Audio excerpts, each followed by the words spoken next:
Retired സംഗീതാധ്യാപകൻ, പള്ളിമണ്ണിലെ തന്നെ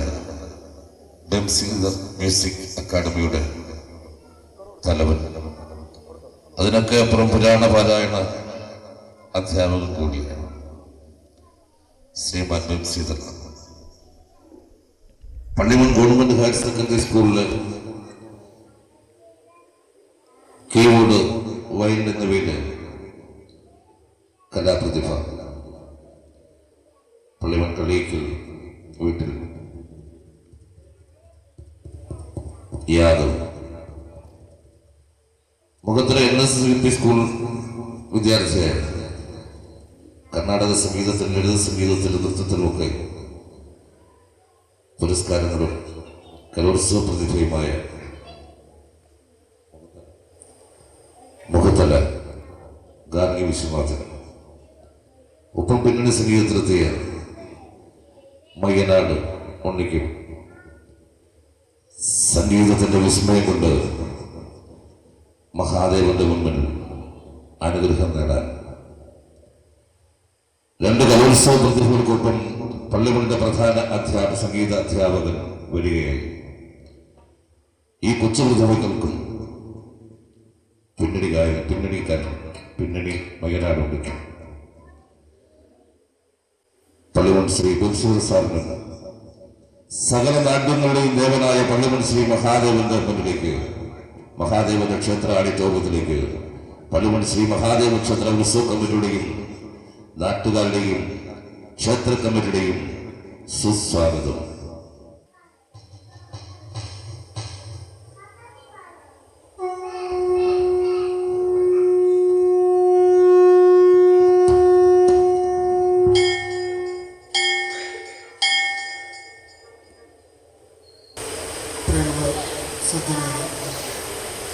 എല്ലാവർക്കും സംഗീത അർച്ചനയിലേക്കും ആത്മീയ പ്രഭാഷണത്തിലേക്കും സ്വാഗതം.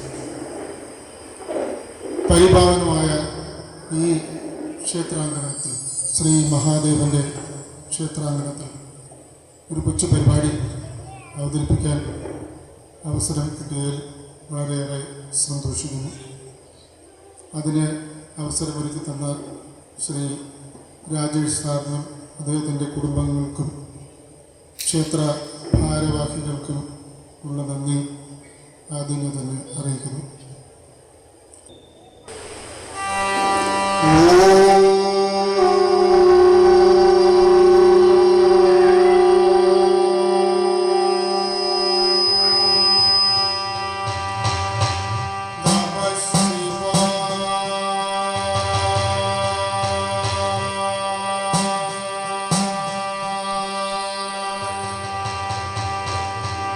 Namah Shivaya.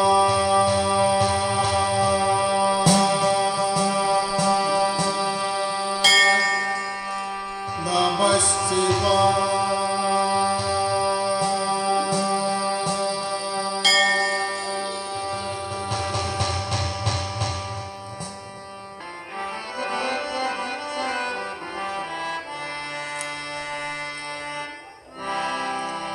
Ekadandam Mahakayam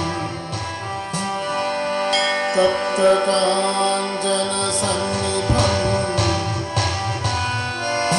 Lambodaram Visalaksham Vandeham Gananayakam.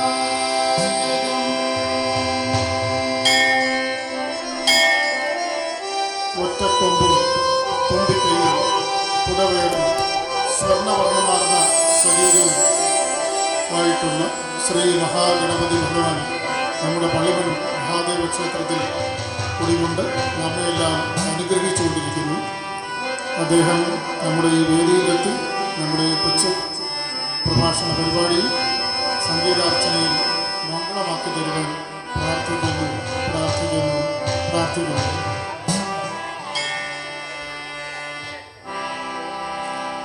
Saraswati नमस्तुभ्यं वरदे कामरूपिणी विद्यारम्भं करिष्यामि സിദ്ധിർഭവതു മേ സദാ.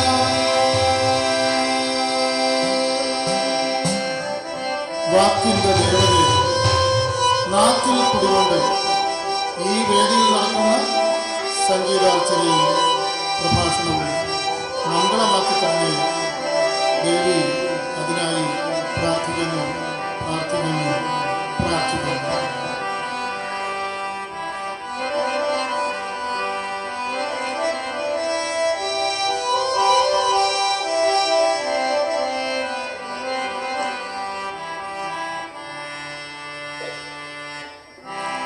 ഗുരുർബ്രഹ്മാ ഗുരുർവിഷ്ണു ഗുരുർദേവോ മഹേശ്വര ഗുരു സാക്ഷാത് പരബ്രഹ്മ തസ്മൈ ശ്രീ ഗുരവേ നമഃ. അറിവ് പ്രകാശം, ആ പ്രകാശം ചൊരിയുന്ന ഗുരുനാഥനാണ് ലോകത്തിലേക്ക് ഏറ്റവും ശ്രേഷ്ഠം. ഉറുമ്പ് മുതൽ സ്ഥാപന ജംഗമങ്ങളായ എല്ലാ ഗുരുനാഥന്മാർക്കും നമസ്കാരം. ഈ വേദി സമ്പന്നമാക്കണമേ എന്ന് പ്രാർത്ഥിക്കുന്നു.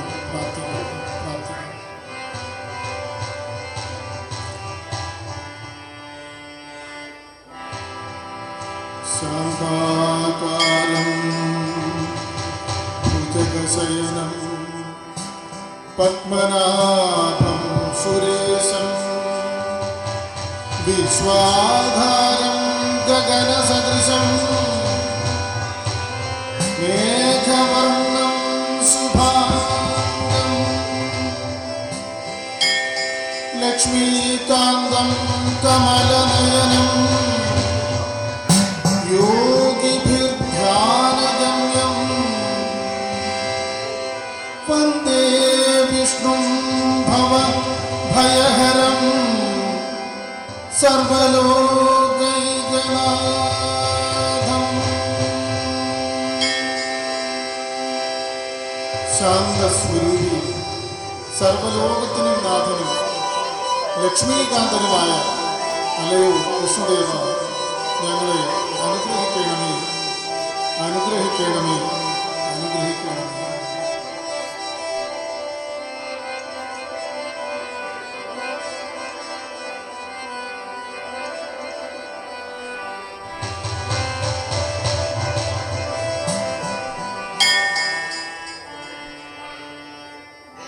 ശിവം ശാന്തം ശിവാത്മാനം ശിവോത്തമം ശിവമാർഗപ്രണേതാരം പ്രണതോസ്മി സദാശിവം.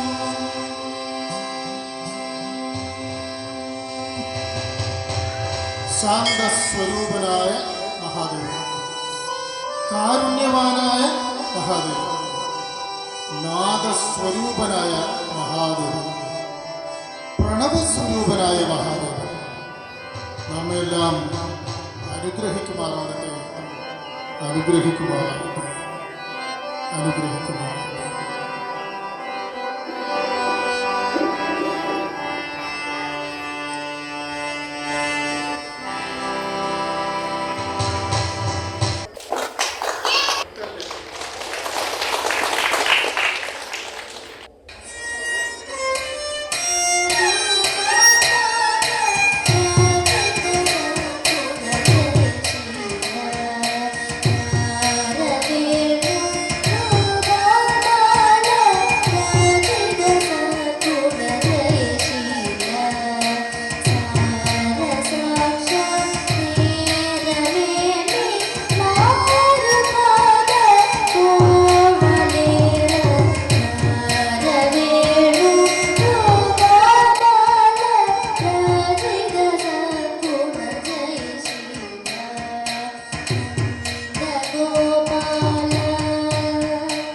3500 വർഷം മുമ്പുള്ള പുകഴ്പെറ്റ തമിഴകം. തമിഴകം എന്ന് പറഞ്ഞു കഴിഞ്ഞാൽ തമിഴ്നാട്, ആന്ധ്ര, നമ്മുടെ കേരളം, ആന്ധ്രയുടെ കുറച്ച് ഭാഗം ഇത്രയും ചേർന്നിട്ടാണ് തമിഴകം എന്ന് പറയുന്നത്. ഒരു വേറൊരു പേരുണ്ട്, കരുനാടകം. അവിടെ 5 തിണകളിലായി താമസിച്ചിരുന്ന ജനങ്ങൾ കുറിഞ്ചി, മുല്ലൈ, മരുതം, പാലൈ, നെയ്തൽ. മുരുകനും മായോനും കൊറ്റവയും കടലോനും രക്ഷകൻ. വട്ടിയിൽ മാനിറച്ചിയുമായി കുറിഞ്ചി നിലത്തിലെ കുറവർ മരുത നിലം നോക്കി പോകുന്നു. നെയ്തൽ നിലത്തിലെ മീനവർ ഉപ്പും മീനും കയറ്റിയ കാളവണ്ടികളുമായി മരുത നിലം നോക്കി പോകുന്നു. മരുത നിലത്തിലെ മനോഹരമായ വീടുകളിൽ താമസിക്കുന്ന ഉഴവർ അവർക്ക് ധാന്യങ്ങളും പലവ്യഞ്ജനങ്ങളും പച്ചക്കറികളും ഒക്കെ നൽകി യാത്രയാക്കുന്നു. ജാതിയില്ല, മതമില്ല, വർണ്ണമില്ല, വർഗമില്ല. ഈ സമ്പ്രദായത്തിന് പറയുന്ന പേരാണ് കുട്ടി സമ്പ്രദായം. ഇന്ന് നമുക്ക് നിലനിൽക്കുന്നത് ജാതി സമ്പ്രദായം. 3500 വർഷം മുമ്പ് നമ്മുടെ ഈ നാട്ടിൽ നിലനിന്നത് കുട്ടി സമ്പ്രദായം. കുട്ടി സമ്പ്രദായം തൊഴിലിനെ ആധാരമാക്കിയുള്ളതാണ്. എന്ത് തൊഴിലും ആർക്കും ചെയ്യാം, വിദ്യാഭ്യാസം ചെയ്യാം, സ്വതന്ത്രമായി നടക്കാം, എല്ലാ തരത്തിലും നമുക്ക് സ്വാതന്ത്ര്യം. അതാണ് കുട്ടി സമ്പ്രദായം. അങ്ങനെ കുറിഞ്ചി തിണയിലെ ജനങ്ങൾ അവരുടെ ദേവനെ പ്രാർത്ഥിക്കുന്നു, മുരുകനെ പ്രാർത്ഥിക്കുന്നു. ആടിവ മുരുക ആനന്ദരാഗത്തിൽ പാടിവ മുരുക അഴകിയ മയിലിൽ ആടിവ മുരുക ആനന്ദരാഗത്തിൽ പാടിവ മുരുക മയിലിൽ ആടിവ മുരുക മുരുക.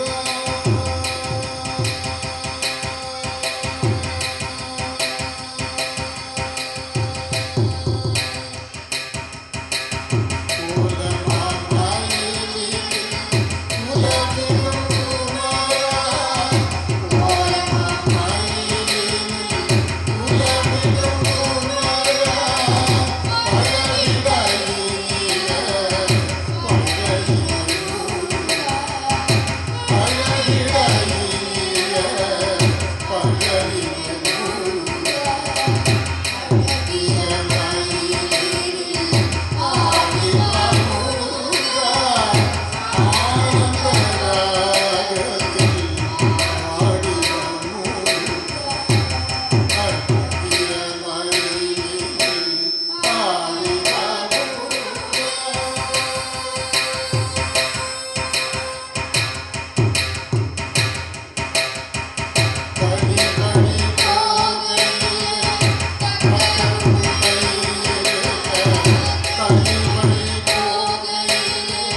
മനോഹരമായ കലയാണ് ആത്മീയ പ്രഭാഷണം.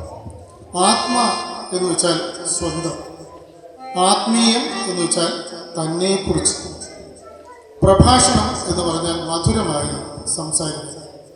പ്രഭാഷകൻ സ്വന്തം അറിവ്, ചിന്തകൾ, കാഴ്ചപ്പാടുകൾ തുടങ്ങിയവ ശ്രോതാക്കളുമായി പങ്കുവയ്ക്കുന്നു.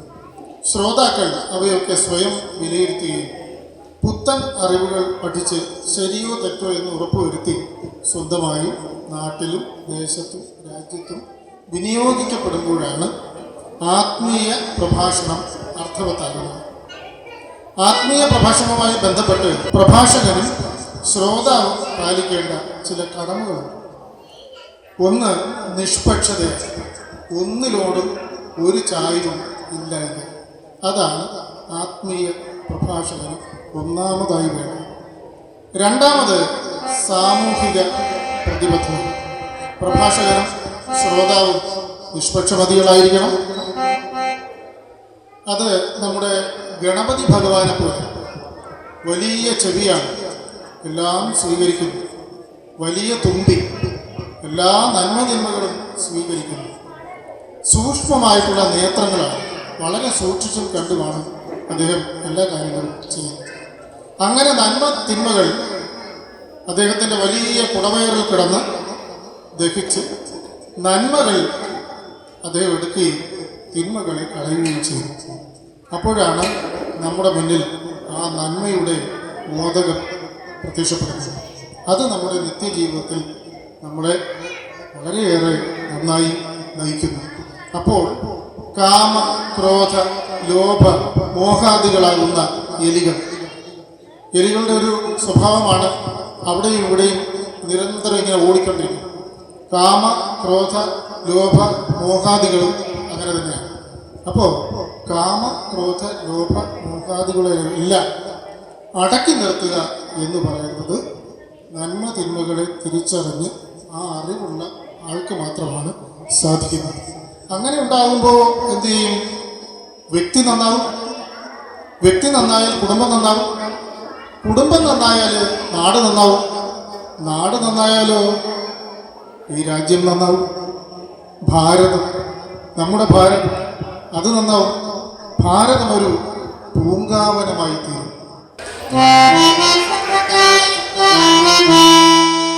வாழ்க வாழ்க ரத சமுதாயம் வாழ்க, வாழ்க வாழ்க ரத சமுதாயம் வாழ்க, ஜெய ஜெய ரத சமுதாயம் வாழ்க, ஜெய ஜெய ரத சமுதாயம் வாழ்க.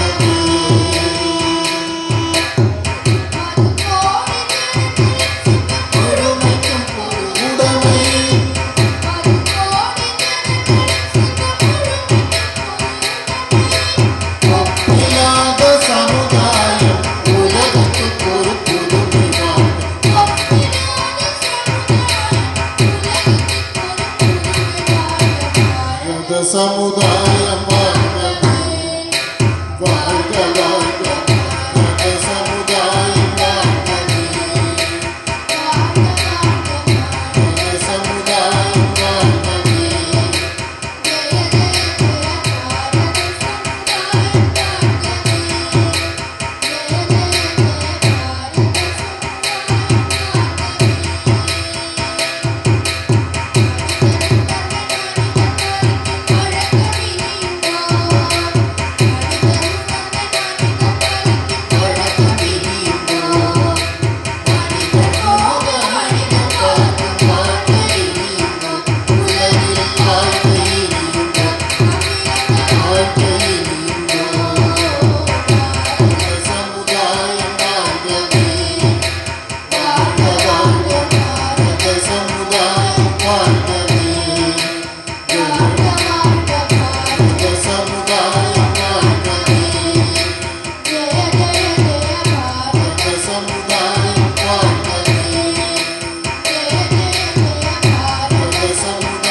ഭഗവാൻ ശിവശങ്കരൻ്റെ കഥ പറയാതെ ഒരു ആത്മീയ പ്രഭാഷണം പൂർത്തിയാവുകയില്ല. ഭസ്മമെല്ലാം വാരിപ്പൂശിയ മനോഹരമായിട്ടുള്ള ദേഹം. ഭഗവാന്റെ മനോഹര രൂപം കണ്ടാൽ ആദ്യം കാണുന്നത് ശരീരമാസകലം ശവഭസ്മം വാരിപ്പൂശിയ മനോഹര ദേഹമാണ്. നശ്വരമായ മനുഷ്യ ജീവിതമാണ് അതിലൂടെ നാം കാണുന്നത്. ആത്മവിദ്യാലയമേ ആത്മവിദ്യാലയമേ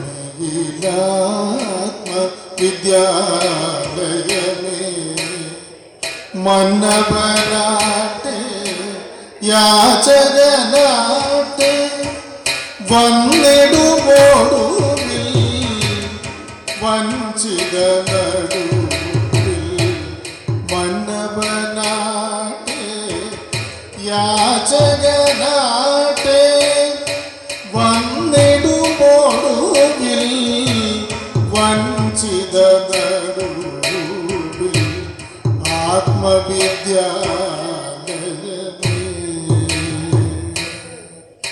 ആ ചിതാഭസ്മമാണ് ഭഗവാൻ ശിവശങ്കരൻ ശരീരത്തിൽ അണിഞ്ഞിരിക്കുന്നത്. നശ്വരമായ ജീവിതം. ഒരു ശ്വാസം അകത്തേക്ക് വലിച്ച് പുറത്തേക്ക് പോകും എന്ന് നമുക്ക് യാതൊരു ഉറപ്പുമില്ല. അതാണ് നമ്മുടെ ഒരു നിമിഷത്തെ ജീവിതം. അതിനുവേണ്ടിയാണ് നമ്മൾ ഈ ജീവിതമാകെ കിടന്ന് കഷ്ടപ്പെടുന്നത്. അതാണ് ആ ഒരു ഗാനത്തിലൂടെ നമ്മൾ മനസ്സിലാക്കിയത്. അതോടൊപ്പം തന്നെ ശിവശങ്കരൻ്റെ ആ ഭസ്മ ലേപനത്തിലൂടെ. അദ്ദേഹത്തിന് ഒരു വാഹനമുണ്ട്, നന്ദികേശ്വരൻ. നന്ദികേശ്വരൻ വളരെ മനോഹരമായിട്ടുള്ള കാഴ്ചയാണ്. കാളയും കലപ്പയും കർഷകനും ഒക്കെ ഒരു നാളിൽ ഈ നാടിൻ്റെ ഐശ്വര്യമായി നിലനിന്ന ഒരു കാലഘട്ടമുണ്ടായിരുന്നു. തുമ്പികൾ തമ്പുരു മീട്ടും തൊടികളും ഇമ്പമാർന്നൊഴുകുന്ന പുഴയും പച്ചനൽ പാടവും ഉത്സവമേളവും പാട്ടും കളിയും ചിരിയും. അങ്ങനെയുള്ള ഒരു പള്ളിമണി ദേശമുണ്ടായിരുന്നു. പാട്ടും കളിയും ചിരിയും പുഞ്ചപ്പാടവും പഞ്ചവർണ്ണ കളിയും ഒക്കെ തത്തിക്കളിച്ചിരുന്ന ഒരു നാട്. അതാണ് പ്രപഞ്ചത്തിൻ്റെ തുടി, സ്പന്ദനം. അതറിയാവുന്നവനാണ് കർഷകൻ. അതുകൊണ്ടാണ് അദ്ദേഹം ഒരു കർഷകന്റെ വേഷം കൂടി ഇട്ടിട്ടുണ്ട്, തുടിയന്റെ വേഷം. ഭഗവാന്റെ വേറൊരു പേരാണ് തുടിയൻ. ഭഗവാന്റെ സ്തുതിയാണ് തിരുമന്ത്രം. തിരുമന്ത്രം വായിച്ചിട്ടുള്ളവർ ഏതാനും ചിലരെങ്കിലും നമ്മുടെ കൂട്ടത്തിലുണ്ടാവും. തിരുമന്ത്രം തിരുമൂല നായനാറാണ് അത് രചിച്ചത്. അദ്ദേഹത്തിൻ്റെ ആ കൃതിയിൽ നാദ പെരും പറയണേ എന്ന് ശിവനെ സംബോധന ചെയ്തിട്ടുണ്ട്. നാദ പെരും പറയണേ എന്നാണ് സംബോധന ചെയ്തിരിക്കുന്നത്. അത് ഒരു തവണയല്ല, ഒരു 20 തവണയെങ്കിലും അങ്ങനെ ഭഗവാനെ സംബോധന ചെയ്തിട്ടുണ്ട്. എന്തായിരിക്കും അതിൻ്റെ അർത്ഥം?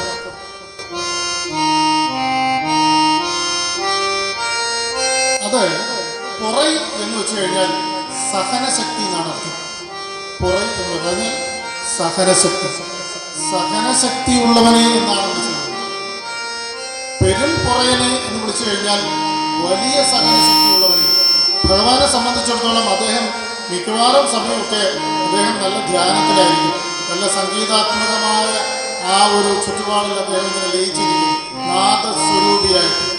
അതുകൊണ്ടാണ് അദ്ദേഹത്തിന് അങ്ങനെ വിളിച്ചത് നാദ പെരും പൊറയനെ എന്ന് വിളിച്ചത്. അപ്പോൾ അത്രയും സഹനശക്തി അതൊക്കെ നമുക്കുണ്ടാവണം. അങ്ങനെ ഉണ്ടായെങ്കിൽ മാത്രമേ നമുക്ക് ഭഗവാനെ അറിയാൻ സാധിക്കൂ. അതുപോലെ തന്നെ നമുക്കും ഭഗവാനായി മാറാൻ പറ്റും. നാദ തനുമനിശം ശങ്കരം, നാദ തനുമനിശം ശങ്കരം, നമാമി മേ മനസാ ശിരസാ. നാദ തനുവാണ് ഭഗവാൻ. ശരീരമാസകലം നാദം കൊണ്ട് നിർമ്മിച്ചിരിക്കുന്നത്. നാദമെന്ന് പറഞ്ഞാൽ സംഗീതത്തിൻ്റെ ഏറ്റവും ചെറിയ അംശമാണ്. നാദത്തിൽ നിന്നാണ് സ്വരങ്ങൾ ഉണ്ടാവുന്നത്, സ്വരങ്ങളിൽ നിന്നാണ് രാഗങ്ങൾ ഉണ്ടാകുന്നത്. അപ്പോൾ രാഗങ്ങൾ നമ്മൾ എവരെയും സന്തോഷിപ്പിക്കുന്ന ഒരു കാര്യമാണ്. നമ്മൾ ഇത്രയും പാട്ട് കേട്ടുകൊണ്ടിരുന്നതെല്ലാം വ്യത്യസ്തങ്ങളായിട്ടുള്ള രാഗങ്ങളിലാണ്. ആ നാദസ്വരൂപിയായ ഭഗവാനെയാണ് നമ്മളിവിടെ പാട്ടിലൂടെ ആലപിച്ച് കൊണ്ടിരിക്കുന്നത്. ഓംകാരനാദാനു സംധാന മൗഗാനമേ ശങ്കരാഭരണമോ. ഓംകാരനാദത്തെ അനുസന്ധാനം ചെയ്യുന്നവൻ ശങ്കരന്റെ ആഭരണമായി മാറുന്നു. ഓംകാരനാദത്തെ, ഈ സംഗീതത്തെ അനുസന്ധാനം ചെയ്യുക, അതിനെ പിന്തുടർന്നു പോകുന്നവൻ ഒന്നും ചെയ്യണ്ട, വേറെ ഒന്നും പഠിക്കണ്ട, വലിയ വലിയ ആധ്യാത്മിക കാര്യങ്ങളൊന്നും മനസ്സിലാക്കേണ്ട കാര്യമില്ല. ചുമ്മാ സംഗീതം വരസപ്തസ്വര എന്നാണ് പറയുന്നത്. ആ സപ്തസ്വരങ്ങളെയാണ് ഭഗവാൻ എടുത്ത് ആഭരണമാക്കിയിരിക്കുന്നത്, ശങ്കരാഭരണം. നാദത്തിൽ നിന്ന് സ്വരങ്ങളുണ്ടായി, സ്വരങ്ങളിൽ നിന്ന് രാഗങ്ങളുണ്ടായി. സരിഗമപധനി വരസപ്തസ്വര സരിഗമ എന്ന് ഉച്ചരിച്ചാൽ മതി, ഭഗവാൻ അവിടെ വരും. അതാണ് സംഗീതം പഠിച്ചവർക്കുള്ള ഒരു പ്രത്യേകത. അവർ എപ്പോഴും ഈ നാദത്തിൽ ലയിച്ചാണ് ഇരിക്കുന്നത്. അതുകൊണ്ട് അവർ ക്ഷേത്രത്തിൽ പോയില്ല പോലും നാദത്തെ അനുസന്ധാനം ചെയ്യുന്നതുകൊണ്ട് അവർ ഏത് സമയത്തും ഭഗവാനോട് അടുത്തിരിക്കുകയാണ്, ബ്രഹ്മമായിട്ടുള്ള ഭഗവാനോട്. രാഗത്തിന് തമിഴ് സംഗീതത്തിൽ ഒരു പേരുണ്ട്, പൺ എന്നാണ് പേര്. പൺ. രാഗങ്ങളെ കൈകാര്യം ചെയ്യുന്നവന് മറ്റൊരു പേരുണ്ട്, പാണൻ. പാണൻ രാഗങ്ങളെയാണ് കൈകാര്യം. പാട്ടുന്നു പാടുന്നേ പാണനാര്, പൈമ്പാലി പോലുള്ള നാടൻ പാട്ട്. ഇങ്ങനെ ഇരിക്കുന്നത് പൈമ്പാല് പോലെ, പശുവിന്റെ പാല് പോലെ, അത്ര മധുരതരം, അത്ര രുചികരം. അതാണ് പൺ അഥവാ രാഗം കൈകാര്യം ചെയ്യുന്നവന്റെ പ്രത്യേകത. വെറുതെ രാഗത്താണ്. സംഗീതം പഠിച്ചാൽ മതി. സംഗീതം പഠിച്ചു കഴിഞ്ഞാൽ അയാൾ സ്വയം നാദസ്വരൂപിയായിട്ട് മാറും. ദിവസവും സംഗീതത്തെ സാധനം ചെയ്യുക, അതിനെ അനുസന്ധാനം ചെയ്യുക. അങ്ങനെ അനുസന്ധാനം ചെയ്തു കഴിഞ്ഞാൽ ആ നാദത്തിലൂടെ നമ്മൾ ഈശ്വരനെ ഓരോ അംശത്തിലും കണ്ടുകൊണ്ടിരിക്കും. ഓരോ അംശത്തിലും ഭഗവാനെ കണ്ടുകൊണ്ടിരിക്കും. നമ്മൾ വലിയ സാഹിത്യകൃതികൾ, രാമായണം, ഭാഗവതം തുടങ്ങിയിട്ടുള്ള മഹത് ഗ്രന്ഥങ്ങൾ നമ്മൾ പാരായണം ചെയ്യേണ്ട ആവശ്യമൊന്നുമില്ല. വെറുതെ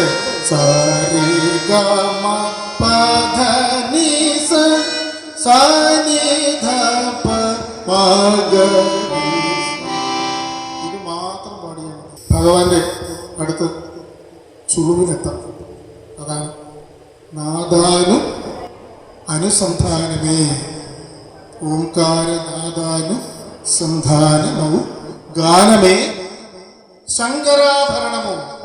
അങ്ങനെ നമ്മൾ ഈ നാദത്തെ അനുസന്ധാനം ചെയ്യുന്ന ഓരോ വ്യക്തിയും എവിടെയാണ് എത്തിച്ചേരുന്നത്? ഭഗവാനിലാണ്. അപ്പൊ ഭഗവാൻ എവിടെ വരും? സ്വന്തം മുന്നിൽ വരും, നമ്മുടെ ശരീരത്തിൽ കൂടിയുള്ളത്. ഒരു ക്ഷേത്രത്തിൽ നമ്മൾ പോകേണ്ട കാര്യമില്ല. പണ്ട് പാക്കനാർ എന്ന് പറയുന്ന ഒരു ഭക്തൻ, അദ്ദേഹം ഇങ്ങനെ ആഴ്വാഞ്ചേരി തമ്പ്രാക്കൾ എന്ന് പറയുന്ന വലിയ വേദ പണ്ഡിതന്മാരാണ്. അപ്പൊ അവരിങ്ങനെ കാശിക്ക് പോകും. അപ്പൊ പാക്കനാരിങ്ങനെ കുറവും വട്ടിയൊക്കെ ആയിട്ട് ഇങ്ങനെ വരിക. അപ്പോ എവിടെ പോകുന്നു എന്ന് ചോദിച്ചു. അപ്പൊ അദ്ദേഹം പറഞ്ഞു, മറ്റേ ആഴ്വാഞ്ചേരി തമ്പ്രാക്കളെ പറഞ്ഞു, ഞങ്ങൾ കാശിക്ക് പോകും. ഓ, അങ്ങനെയാണെങ്കിൽ ആ ഗംഗയുടെ പരിസരത്തൂടെ കാണും പോവുകയാണെന്നുണ്ടെങ്കിൽ എൻ്റെ ഈ ഒരു കൊച്ചു വടിയുണ്ട്, ഇതൊന്ന് മുക്കി പരിശുദ്ധമാക്കി കൊണ്ടുവരണം. പിന്നെന്താ, നീ തന്നാ മതി, പാക്കനാരിക്ക് തന്നാ മതി. അങ്ങനെ അവിടെയും വാങ്ങിച്ചു. അവർ പോയി ഗംഗയിൽ കൊണ്ട് മുക്കി, വടി കയ്യിൽ നിന്നങ്ങ് പോയി. തിരിച്ചു വന്നു. പാവം പാക്കനാരവിടെ കാത്തു നിൽക്കുക. പരിശുദ്ധമായി കിട്ടിയ ആ വടി കൊണ്ട് ഇനി ജീവിക്കാമല്ലോ, വടിയൊക്കെ കൊണ്ട് ഇങ്ങനെ പോകാമല്ലോ. അങ്ങനെ ചിന്തിച്ചിരുന്നപ്പോൾ ഇവർ വെറും കൈയോടെ വരുന്നു. അപ്പോൾ പാക്കനാരി ചോദിച്ചു, ആർബാഞ്ചേരി തമ്പ്രാക്കളെ ഇവിടെ പോയി, വടി ഇവിടെ. അപ്പം അവർ പറഞ്ഞു, വടി നഷ്ടപ്പെട്ടു, ഗംഗയിൽ പോയി. അത്രയോ ആയിക്കോട്ടെ. അദ്ദേഹം തൊട്ടടുത്തുള്ള ഒരു കുളത്തിലോട്ട് ചെന്നു. പിന്നെ എൻ്റെ വടി ഇനി ഉണ്ടാക്കണം, എനിക്കിത് കുത്തി മാത്രമേ ഇതിനെ കൂടെ പോകാൻ പറ്റൂ. ആ വെള്ളത്തിൽ നിന്നും അദ്ദേഹത്തിൻ്റെ ആ വടി പൊങ്ങി. ആഴ്വാഞ്ചേരി തമ്പ്രാക്കൾ, പരമഭക്തന്മാരായിട്ടുള്ള ആഴ്വാഞ്ചേരി തമ്പ്രാക്കൾ അന്തം വിട്ടുപോയി. ഇതെന്താണ് കാര്യം? പാക്കനാര് വടി കൊടുത്തു, നമ്മുടെ കയ്യിൽ നിന്ന് കളഞ്ഞു പോയി. ആ വരുന്നു ഈ കൊച്ച് കുളത്തിൽ നിന്ന്. അവര് പാക്കനാരെ സാഷ്ടാംഗം താമസിച്ചു. അപ്പൊ ഈ കഥകളൊക്കെ നമ്മളെ നന്മയിലേക്ക് നയിക്കുന്ന കഥകളാണ്. ഭഗവാൻ അങ്ങനെ സഹനശക്തിയായിട്ട് ഈ നാടിൻ്റെ തുടിതാളമായിട്ട്, രാഗമാലികയായിട്ട്, പറയനായിട്ട്, പാണനായിട്ട്, തുടിയനായിട്ട് ഈ നാടിൻ്റെ ഐശ്വര്യമായിട്ട് നിലകൊള്ളും.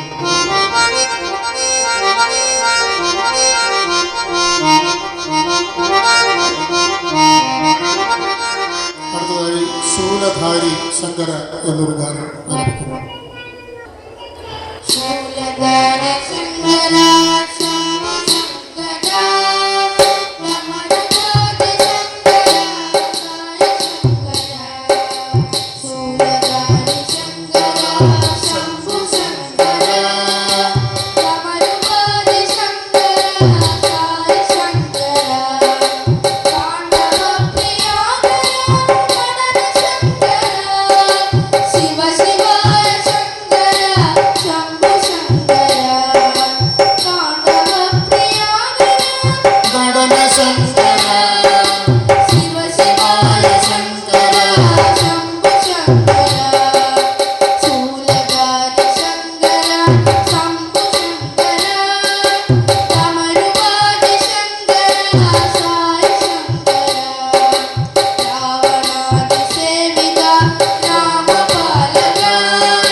ഭഗവാൻ ശിവശങ്കരനെ അറിയുക എന്നത് അത്ര എളുപ്പമുള്ളൊരു കാര്യമല്ല, വലിയ പ്രയാസമാണ്. അതിന് നമ്മുടെ ഈ നാട്ടിൽ വളരെ പ്രചാരത്തിലുള്ള ഒരു കഥയുണ്ട്. ഇന്ന് വരെ ആരും കണ്ടുപിടിക്കാത്തൊരു കാര്യമാണ് ചിദംബര രഹസ്യം. ചിദംബരം ക്ഷേത്രത്തിൻ്റെ രഹസ്യം എന്താണെന്ന് ഇതുവരെയും ആർക്കും അറിയില്ല. ചിദംബരം ക്ഷേത്രത്തെക്കുറിച്ച് അറിയുന്നതിന് മുമ്പ് നമ്മുടെ സമൂഹവുമായിട്ട് ബന്ധപ്പെട്ട് കുറച്ച് കാര്യങ്ങളൊക്കെ നമ്മൾ അറിഞ്ഞിരിക്കണം.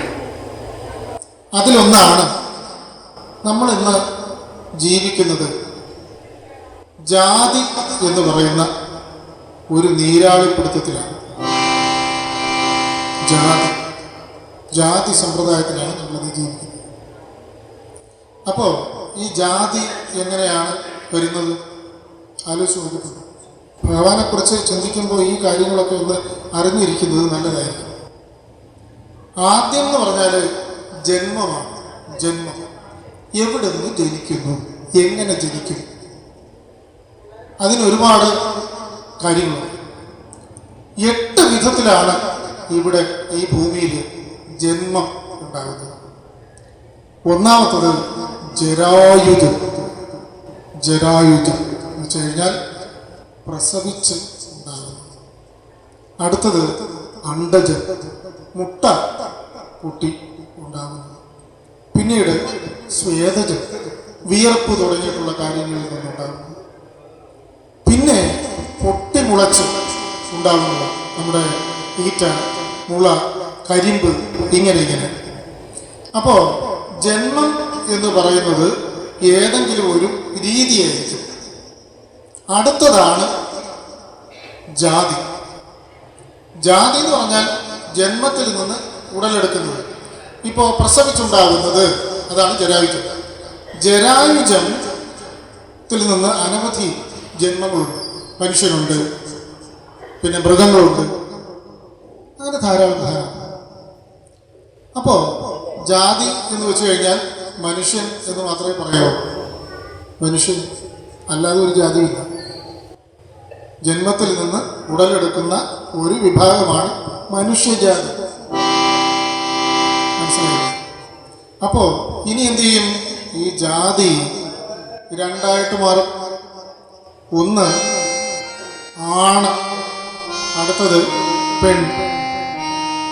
ആണും പെണ്ണും. അപ്പൊ ജാതി മനുഷ്യനാണ്, പക്ഷെ അതിൽ ആണും പെണ്ണുമായിട്ട് 2 വ്യക്തികളാണ് രൂപപ്പെടുന്നത്. അപ്പോൾ വ്യക്തികൾക്കുള്ള പ്രത്യേകത എന്താണ്? അതല്ല ഇത് എന്ന് തിരിച്ചറിയണം.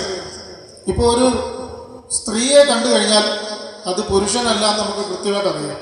എന്തൊക്കെ വേഷം മാറിയാലും സ്ത്രീ സ്ത്രീയും പുരുഷൻ പുരുഷനുമായിരിക്കും. അതാണ് വ്യക്തിത്വം. അങ്ങനെയുള്ള ആൾക്കാരെയാണ് നമ്മൾ വ്യക്തികൾ എന്ന് പറയുന്നത്. അപ്പോൾ വ്യക്തികൾക്ക് എന്ത് ചെയ്യും? സന്തതി പരമ്പരയുണ്ട്. സന്തതികൾ ഉണ്ടാകത്തില്ല, ഒരുപാട് പേരുണ്ടാവും. അപ്പോൾ ഒരു വീട്ടിൽ തന്നെ വ്യത്യസ്ത സ്വഭാവത്തിലുള്ള ആൾക്കാർ വരും. ഒരാൾക്ക് സംഗീതമാണ് ഇഷ്ടം, മറ്റൊരാൾ കാണുന്നുണ്ടെങ്കിൽ ആയുർവേദമാണ് ഇഷ്ടം, വേറൊരാൾക്ക് കളരിപ്പയറ്റാണ് ഇഷ്ടം. അപ്പോൾ ഇങ്ങനെ പല ഇഷ്ടക്കാരായിട്ടുള്ള ആൾക്കാർ ഒരു അമ്മയ്ക്കും അച്ഛനും ജനിക്കും. അങ്ങനെ ജനിക്കുമ്പോൾ സ്വാഭാവികമായിട്ടും ഇതുപോലെ ഒരുപാട് അച്ഛനമ്മമാർക്ക് ജനിക്കുമ്പോൾ ഒരേ സ്വഭാവക്കാർ വരും. സംഗീതം ഇഷ്ടപ്പെട്ടവരെല്ലാം കൂടെ ഒരു ഗ്രൂപ്പാകും. ഇപ്പം ഞങ്ങൾ കണ്ടില്ലേ, സംഗീതം കൈകാര്യം ചെയ്യുന്നവരെല്ലാം കൂടെ ഒരു ഗ്രൂപ്പാകും. കണ്ടോ? ഇനി നെയ്ത്തുകാർ, അവരൊരു ഗ്രൂപ്പായിരിക്കും. അധ്യാപകർ, അവർ മറ്റൊരു ഗ്രൂപ്പായിരിക്കും. അങ്ങനെ വ്യത്യസ്തങ്ങളായിട്ടുള്ള ഗ്രൂപ്പുകളായിട്ട് തിരിയും മനുഷ്യർ. അവരുടെ വിശ്വാസ പ്രമാണങ്ങൾ, അവരുടെ അഭിരുചികൾ അതിനടിസ്ഥാനമായിട്ട് അങ്ങനെ മനുഷ്യർ കൂട്ടം കൂടുമ്പോൾ എന്തുണ്ടാവും? ഒരേ രീതിയിലുള്ള ഒരേ മനസ്സുള്ള ആൾക്കാർ കൂട്ടം ചേരുമ്പോൾ ഉണ്ടാകുന്നതാണ് സമുദായം. ഉണ്ടാവും സമുദായം. ഒരേ മനസ്സുള്ളവർ, ഒരേ പ്രവൃത്തിയുള്ളവർ, ഒരേ ചിന്തയുള്ളവർ ഒരുമിച്ച് കൂടുമ്പോൾ സമുദായം ഉണ്ടാവും. സമുദായത്തിൻ്റെ ഒരു പ്രത്യേകത എന്താണെന്നറിയാമോ? വീണ്ടും വീണ്ടും പൊട്ടിമുളയ്ക്കും. പൊട്ടിമുളച്ചുകൊണ്ടേയിരിക്കും. ഒരു സമുദായം ഉണ്ടായിക്കഴിഞ്ഞാൽ അതിൽ നിന്ന് പൊട്ടിമുളച്ച് മറ്റ് അനവധി സമുദായങ്ങളുണ്ടാവും. അങ്ങനെ പൊട്ടിമുളയ്ക്കുന്നത് കൊണ്ട് പറയുന്ന പേരാണ് വംശം. സൂര്യവംശം, ചന്ദ്രവംശം, ഇങ്ങനെ പറയുന്നത് ഇതാണ്. ഇനി അടുത്തതാണ് കുലം. കുലവും ഇത് തന്നെ, ഒരേ രീതിയിലുള്ള ഒരേ മനസ്സുള്ള ആൾക്കാർ. അങ്ങനെ അപ്പോൾ ഇങ്ങനെയൊക്കെയാണ് ഇതിൻ്റെ ഒരു ഘടന. അപ്പോൾ ഇന്ന് നമ്മൾ ജാതി എന്ന് പറഞ്ഞു കഴിഞ്ഞാൽ ഒരു സമുദായത്തെയാണ് പറയുന്നത്. പക്ഷെ ശരിക്കും എന്താണ്? മനുഷ്യനാണ് ജാതി. പക്ഷിയാണെങ്കിൽ പക്ഷിയായിരിക്കും ജാതി, മൃഗമാണെങ്കിൽ മൃഗമായിരിക്കും ജാതി, വൃക്ഷങ്ങളാണെങ്കിൽ വൃക്ഷമായിരിക്കും ജാതി, പ്ലാവ്, മാവ്, തെങ്ങ്, കണ്ടില്ലേ? അതാണ് ജാതി.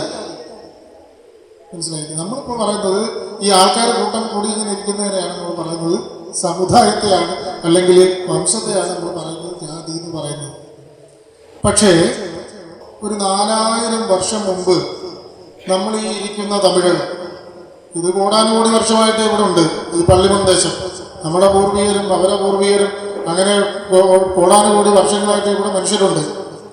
അപ്പോൾ അങ്ങനെ ഒരു 10,000-4000 വർഷം നമ്മൾ പുറത്തോട്ട് പോവുകയാണെന്നുണ്ടെങ്കിൽ ഈ തെക്കേ ഇന്ത്യക്ക് ഒരു പേരുണ്ട്, കരുനാട്. കരുനാടകം എന്ന് വെച്ചാൽ അന്നത്തെ മനുഷ്യരുടെ നിറം കറുപ്പായിരുന്നു. അതുകൊണ്ടാണ് അങ്ങനെ പറയുന്നത്. ഇളം കറുപ്പും കടും കറുപ്പുമുള്ള വർണ്ണമുള്ള ആൾക്കാരാണ് ഈ തെക്കേ ഇന്ത്യയിൽ ജീവിച്ചിരുന്നത്. അതുകൊണ്ടാണ് കരുനാടകം എന്ന് പറയുന്നത്. അവിടെ ഉണ്ടായ സംഗീതമുണ്ട്, അവിടെ ഉണ്ടായ സാഹിത്യങ്ങളുണ്ട്. അതിനെയാണ് നമ്മൾ കർണാടക സംഗീതം എന്ന് പറയുന്നത്. മനസ്സിലായി?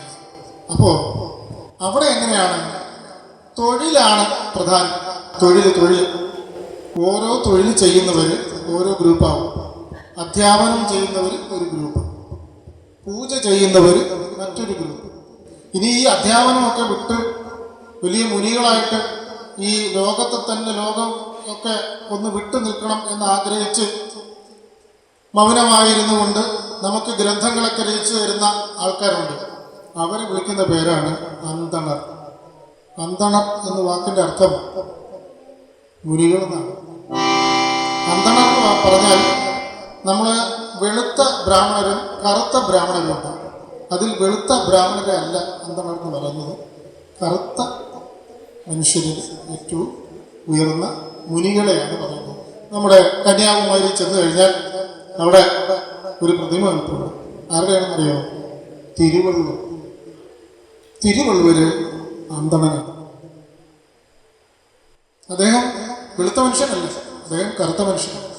അദ്ദേഹം എഴുതിയ മഹാഗ്രന്ഥമാണ് തിരുക്കുറൾ. ആ തിരുക്കുറൾ നമ്മുടെ രാഷ്ട്രപിതാവായിട്ടുള്ള ഗാന്ധിജി അദ്ദേഹം അറിയുന്നത് ബർണാക്ഷായിൽ നിന്നാണ്. ഈ തിരുക്കുറളിന്റെ ഒരു കുറൾ എടുത്തിട്ട് അദ്ദേഹം ഒരു മാഗസിനിൽ ഇറക്കി. അന്ന് ഗാന്ധി, മഹാത്മാഗാന്ധി അന്ന് ആഫ്രിക്കയിൽ വക്കീലായിട്ട് ജോലി ചെയ്യുന്നു. അപ്പൊ അദ്ദേഹം ഈ ബർണാക്ഷായുടെ ഈ ലേഖനം കണ്ടു. അത് കണ്ടപ്പോൾ ഇദ്ദേഹം അന്തം വിട്ടുപോയി. ഭഗവത്ഗീത അറിയാം, ഭാഗവതം അറിയാം, ഹിന്ദു പുരാണങ്ങളെല്ലാം അറിയാം, ബൈബിൾ അറിയാം, ഖുർആൻ അറിയാം, എല്ലാം അറിയാം. പക്ഷെ അതിൽ നിന്ന് വ്യത്യസ്തമായിട്ടുള്ള ഒരു ആശയം ഇതാ വന്നിരിക്കുന്നു. അദ്ദേഹം ബർണാക്ഷായ്ക്ക് ഉടനെ എഴുതി, അങ്ങേ ഞാൻ എൻ്റെ ഗുരുവായി സ്വീകരിക്കുന്നു. അപ്പോൾ അദ്ദേഹം തിരിച്ചൊരു കത്തെഴുതി, ഇത് എൻ്റെ സ്വന്തമല്ല, നിങ്ങളുടെ നാട്ടില് തെക്കേ ഇന്ത്യയിൽ തിരുവള്ളുവർ എന്ന് പറയുന്ന മഹാനായ ഒരു വ്യക്തിയുണ്ട്. അദ്ദേഹത്തിൻ്റെ തിരുക്കുറൾ എന്ന് പറയുന്ന ആ കൃതിയിൽ നിന്നും എടുത്ത ഒറ്റ കുറളാണ് ഞാനെടുത്ത് വിശദീകരിച്ചിരിക്കുന്നത്. അപ്പോൾ നിങ്ങൾ മൊത്തം 10,000 കുറളുള്ള ആ ഗ്രന്ഥം വായിച്ചാലത്തെ സ്ഥിതി എന്താവും? ഗാന്ധിക്ക് തന്നെ അതിശയം തോന്നി, ഇങ്ങനൊരു ഗ്രന്ഥം ഇവിടെ ഉണ്ടോ? അതായത് നമ്മളെ വാമനൻ 3 അടി കൊണ്ടാണ് നമ്മുടെ ത്രിലോകങ്ങളെയും അളന്നത്. തിരുവള്ളുവർ എന്ത് ചെയ്യുമെന്നറിയാമോ? 1.25 അടി കൊണ്ട് അളന്നു. 1.25 അടി കൊണ്ട് ഈ ഭുവനങ്ങൾ അത്രയും അളന്നു തിരുവള്ളുവർ. ഒന്ന് വായിക്കണം കേട്ടോ ഈ ഗ്രന്ഥം. ഞാനിത് ഒരു ഗുരുനാഥനിൽ നിന്ന് കൃത്യമായി പഠിച്ചതാണ്. അദ്ദേഹം നമ്മുടെ സംസ്കൃത കോളേജിലെ പ്രിൻസിപ്പലായിരുന്നു. അദ്ദേഹത്തിന് എനിക്ക് ഇതിനുള്ള താല്പര്യമൊക്കെ വെച്ചിട്ട് അദ്ദേഹം പറഞ്ഞു, നീ ഇത് പഠിക്കണം, തിരുക്കുറൾ പഠിക്കണം, തിരുവാചകം പഠിക്കണം, തിരുമന്ത്രം പഠിക്കണം, എല്ലാ ഗ്രന്ഥവും, തൊൽക്കാപ്യം പഠിക്കണം, പതിറ്റുപ്പത്ത്, പുറനാനൂറ്, അകനാനൂറ്, ഇങ്ങനെ അനവധി ഗ്രന്ഥങ്ങൾ അദ്ദേഹം എനിക്ക് പറഞ്ഞു. അപ്പം അതിൽ ഈ തിരുവള്ളുവറിൻ്റെ തിരുക്കുറൾ വളരെ വിശേഷപ്പെട്ടു. ഒരു കുറളെടുത്താൽ നമുക്കൊരു 10 ദിവസം ഇരുന്ന് പറയാം. അതാണ് തിരുക്കുറൾ. അതാണ് കുറളെന്ന് പറഞ്ഞിരിക്കുന്നത്. കൊച്ചു ഈരടി, അതാണ് കുറൾ. അപ്പൊ അങ്ങനെ ഇവരെല്ലാം കുടി സമ്പ്രദായം എന്ന് പറയുന്ന മറ്റൊരു സമ്പ്രദായത്തിൽ നിന്ന് വരാം. ഈ തെക്കേ ഇന്ത്യയിലെ ജനങ്ങൾ ഒരു 4000 വർഷം മുമ്പ് നമ്മുടെയൊക്കെ പൂർവികന്മാർ ജാതി സമ്പ്രദായത്തിലല്ല, കുട്ടി എന്ന് പറയുന്ന സമ്പ്രദായത്തിലാണ്. കുട്ടി സമ്പ്രദായം എന്ന് പറഞ്ഞാൽ തൊഴിലധിഷ്ഠിതമാണ്. അപ്പം അതിൽ ഒന്നാം നിരയോ 2ാം നിരയോ ഒന്നുമില്ല. അന്തണന്മാർ എന്ന് വെച്ചാൽ വിരക്തരായിട്ടുള്ള തിരുവള്ളുവർ മാതിരി ഉള്ള ആൾക്കാർ. അടുത്തത് മറയൂറുകൾ, അതായത് അധ്യാപകർ. അടുത്തത് പുലവർകൾ, പണ്ഡിതന്മാർ, ഉപദേശകർ. അടുത്തത് മന്നന്മാർ, പിന്നീട് കർഷകർ. അതാണ് അതിൻ്റെ ഒരു സിസ്റ്റം. അപ്പോൾ മന്നന് നമ്മൾ അവൻ സംബോധന ചെയ്യുന്നത്. പക്ഷേ ഒരു പുലവരെ, ഒരു പണ്ഡിതനെ നമ്മൾ അവർ സംബോധന ചെയ്യും. അപ്പോൾ വിദ്യാഭ്യാസം, വീരം, കൃഷി, ഇങ്ങനെ വിവിധ തരത്തിലുള്ള കാര്യങ്ങളിലൂടെ നീങ്ങിക്കൊണ്ടിരുന്ന ഒരു സംവിധാനമാണ് നമ്മളുള്ളത്. അപ്പോൾ നമുക്ക് സ്വാതന്ത്ര്യം ഉണ്ടായിരുന്നു, എല്ലാവർക്കും വിദ്യാഭ്യാസം ചെയ്യാമായിരുന്നു, എല്ലാവർക്കും ഭൂമി ഉണ്ടായിരുന്നു. നമ്മൾ തമ്മിൽ അങ്ങോട്ടും ഇങ്ങോട്ടും ഒരു അകൽച്ചയും ഇല്ലായിരുന്നു.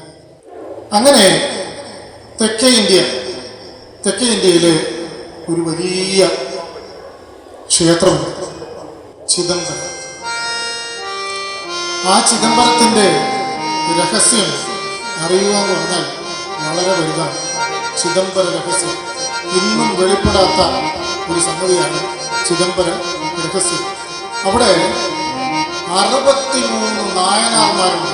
63 നായനാർ എന്ന് വെച്ചാൽ ശിവഭക്തന്മാരിൽ ഏറ്റവും ശ്രേഷ്ഠരായിട്ടുള്ള വ്യക്തികൾ.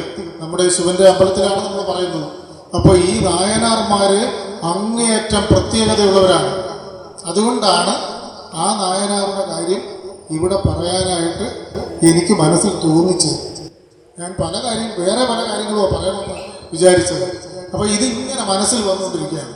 63 നായനാർമാരുടെ കഥയൊന്ന് പറഞ്ഞേക്കണേ എന്ന്. അപ്പോൾ 63 നായനാർമാർ, ഇവരെല്ലാം ശിവപെരുമാന് ഏറ്റവും ഇഷ്ടപ്പെട്ട ഭക്തന്മാരാണ്, ശ്രേഷ്ഠന്മാരായിട്ടുള്ള ഭക്തന്മാരാണ്. അവരില് അന്നത്തെ സമ്പ്രദായം എന്ന് പറഞ്ഞാൽ ജാതിയല്ല, കുട്ടിയാണ്. തൊഴിലധിഷ്ഠിതമായി എന്ത് ജോലിയും ചെയ്യാം, ഏത് ജോലിയും ചെയ്യാം, എല്ലാ സ്വാതന്ത്ര്യവും തന്നിരുന്ന ഒരു സമയം കുട്ടി സമ്പ്രദായം. അതിൽ 63 നായനാർമാരിൽ ആരൊക്കെ ഉണ്ടെന്നറിയാമോ? കുറവരുണ്ട്, വേടരുണ്ട്, പാണരുണ്ട്, പറയരുണ്ട്, മീനവരുണ്ട്, വേളാളുകളുണ്ട്, വേലരുണ്ട്, ഉഴവരുണ്ട്, ആയറുകളുണ്ട്, അന്തണരുണ്ട്, വാണിയറുകളുണ്ട്, ചാന്നാന്മാരുണ്ട്, ചേകോർമാരുണ്ട്, ചക്കാലന്മാരുണ്ട്, മന്നവന്മാരുണ്ട്, കവികളുണ്ട്, പുലവറുകളുണ്ട്. ഒരു വല്ലാത്തൊരു സമ്പ്രദായമാണ്. വളരെ മനോഹരമായി സ്വതന്ത്രമായിട്ട് നമുക്ക് ഭഗവാനെ സ്തുതിക്കാനും ഏത് ക്ഷേത്രത്തിലും പോയി നേരിട്ട് പൂജ ചെയ്യാം. നമ്മൾ ദൂരെ ഒന്നും മാറിയിരിക്കേണ്ട ആവശ്യമില്ല. ഭഗവാനെ കണ്ടു കഴിഞ്ഞാൽ ഭഗവാന്റെ ഒരു ബിംബം അവിടെ ഇരിക്കുന്നു, നമുക്ക് നേരിട്ട് പൂജ ചെയ്തിട്ട് പോകാം. അവിടെ സ്വതന്ത്രരായി മനുഷ്യർ ജീവിക്കുന്ന ഒരു കാലഘട്ടമാണ് ഒരു 4000 വർഷത്തിന് മുമ്പിലുള്ളത്. അവിടെയാണ് ആര് ജീവിച്ചിരുന്നത്? ഈ 63 നായനാർമാർ. അപ്പൊ നമുക്ക് ഇതിനിടയ്ക്ക് ഭഗവാന്റെ ഒരു അർദ്ധ നാരീശ്വരൻ എന്നാണ് ഭഗവാനെ വിളിക്കുന്നത്. അപ്പൊ അദ്ദേഹത്തിന്റെ പകുതി പാർവതീ ദേവിയാണ്. അപ്പോൾ നമ്മൾ ഭഗവാനെ പറയുമ്പോഴത്തേക്ക് പാർവതീ ദേവിയെ സ്തുതിക്കാതെ പോകുന്നത് ഒട്ടും ശരിയല്ല. അതുകൊണ്ട് ഭഗവതിയെ സ്തുതിച്ചുകൊണ്ട് ഒരു ഗാനം ഹേ ശിവശങ്കരി എന്ന് പറഞ്ഞു.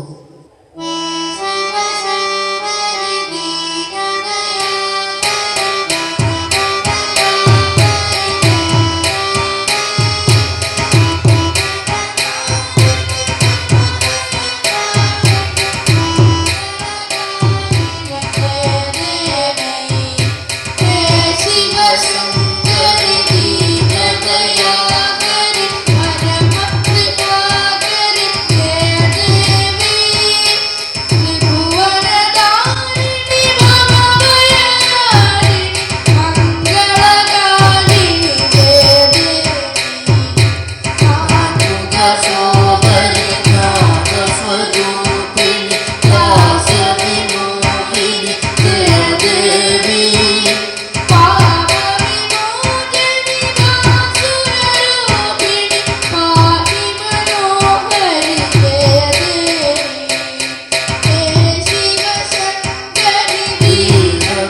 ദയാകരി പരമ കൃപാകരി ജയ ദേവി ത്രിഭുവനധാരിണി ഭവഭയഹാരിണി മംഗളകാരിണി ജയ ദേവി.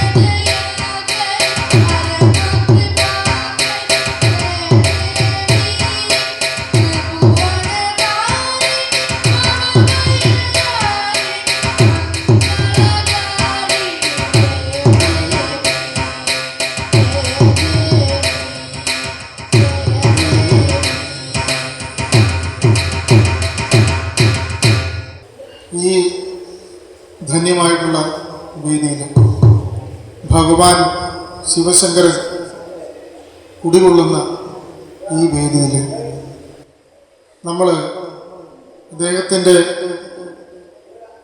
പരമഭക്തന്മാരിൽ ഭക്തനായിട്ടുള്ള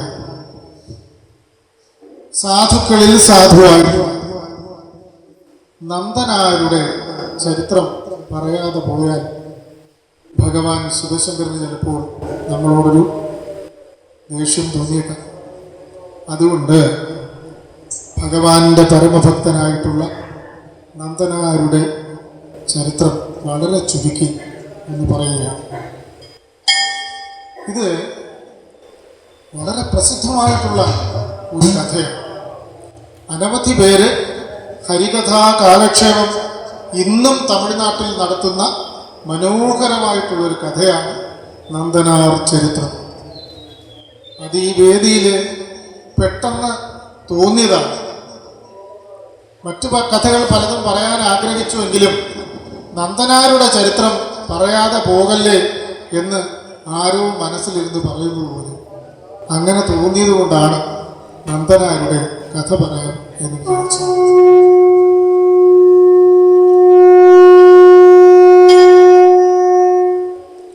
ഭഗവാനെ ആദ്യം നമ്മൾ കേട്ടു, നാദ പെരും പറയണേ എന്ന് വിളിച്ചു. അതിൻ്റെ അർത്ഥവും നമ്മൾ മനസ്സിലാക്കി. നാദ പെരും പറയണേ, പുറൈ എന്ന് വെച്ച് കഴിഞ്ഞാൽ മനസ്സിലാക്കിയാണ്. എല്ലാവരും അത് മനസ്സിലാക്കിയിട്ടുണ്ട്. അപ്പോഴേ അങ്ങനെയുള്ള ഭഗവാൻ ശിവശങ്കരൻ്റെ കഥ അദ്ദേഹത്തിൻ്റെ ഏറ്റവും ഇഷ്ടപ്പെട്ട ഒരു ഭക്തന്റെ കഥയാണ്. 63 നായനാർമാരിൽ തിരുനാളെ പോവാർ നായനാർ എന്നാണ് ഇദ്ദേഹത്തെ വിളിക്കുന്നത്. നന്ദനാർ വിളിക്കുന്ന മറ്റൊരു പേരാണ് തിരുനാളെ പോവാർ നായനാർ. അദ്ദേഹം ജനിച്ചത് പറയ കുടിയിലാണ്. കുടി ജാതിയുമായിട്ട് യാതൊരു ബന്ധവുമില്ല. അന്നത്തെ കുടി സമ്പ്രദായമാണ്. ഇഷ്ടമുള്ളവർക്ക് ഇഷ്ടമുള്ള കുടിയിൽ ജീവിക്കാൻ. അതാണ്. അപ്പോൾ പറയർ കുടിയിൽ ഇശൈ പറയർ എന്ന് പറയുന്ന ഒരു വിഭാഗമാണ്. 100 കണക്കിന് വിഭാഗങ്ങളാണ്. അതിലൊന്നാണ് ഇശൈ പറയർ. അപ്പോൾ ആ കുടിയിലാണ്. കുടി എന്ന് പറഞ്ഞാൽ ഇന്നത്തെ സമ്പ്രദായമല്ല എന്ന് വിചാരിച്ചോളൂ. അവിടെ ശിവപെരുമാന്റെ പാട്ടുകൾ പാടി തുകൽ വാദ്യങ്ങൾ വിറ്റ് ജീവിച്ചിരുന്ന ഒരു മഹാനായ വ്യക്തിയാണ് നന്ദനാർ. ശിവന്റെ പാട്ടുകളൊക്കെ പാടി അങ്ങനെ അദ്ദേഹം നാടുനീളെ പാടി നടക്കും.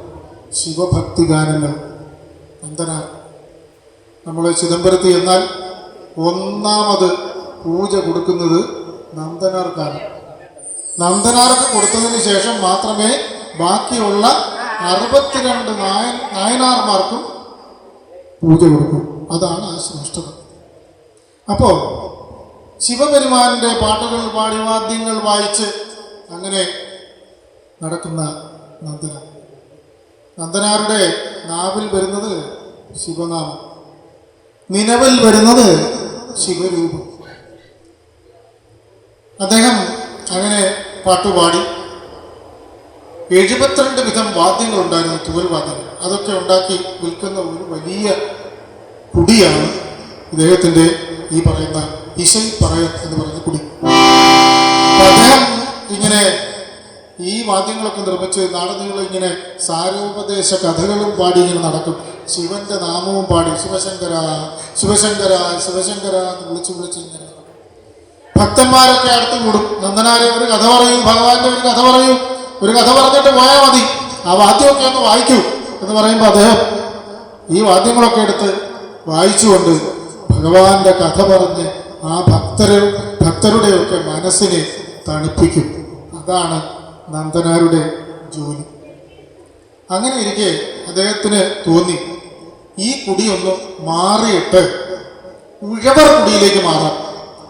ഉഴവർ എന്ന് പറഞ്ഞാൽ അന്നത്തെ ഏറ്റവും ശ്രേഷ്ഠന്മാരാണ്. മുമ്പേ ആദ്യം ഞാൻ പറഞ്ഞിരുന്നത് ഉഴവർ കുടിയിലേക്കാണ് മറ്റുള്ളവരെല്ലാം വരുന്നത്.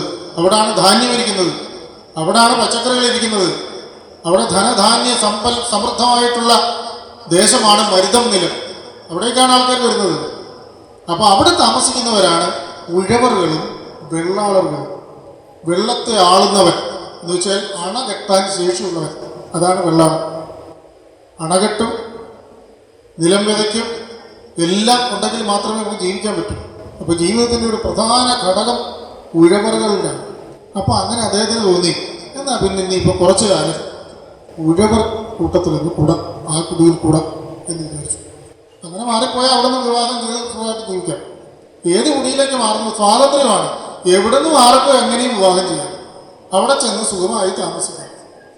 ഭഗവാന്റെ നാമമാണോ ആലപിക്കേണ്ടത്, ആലപിച്ച് ജീവിക്കാം.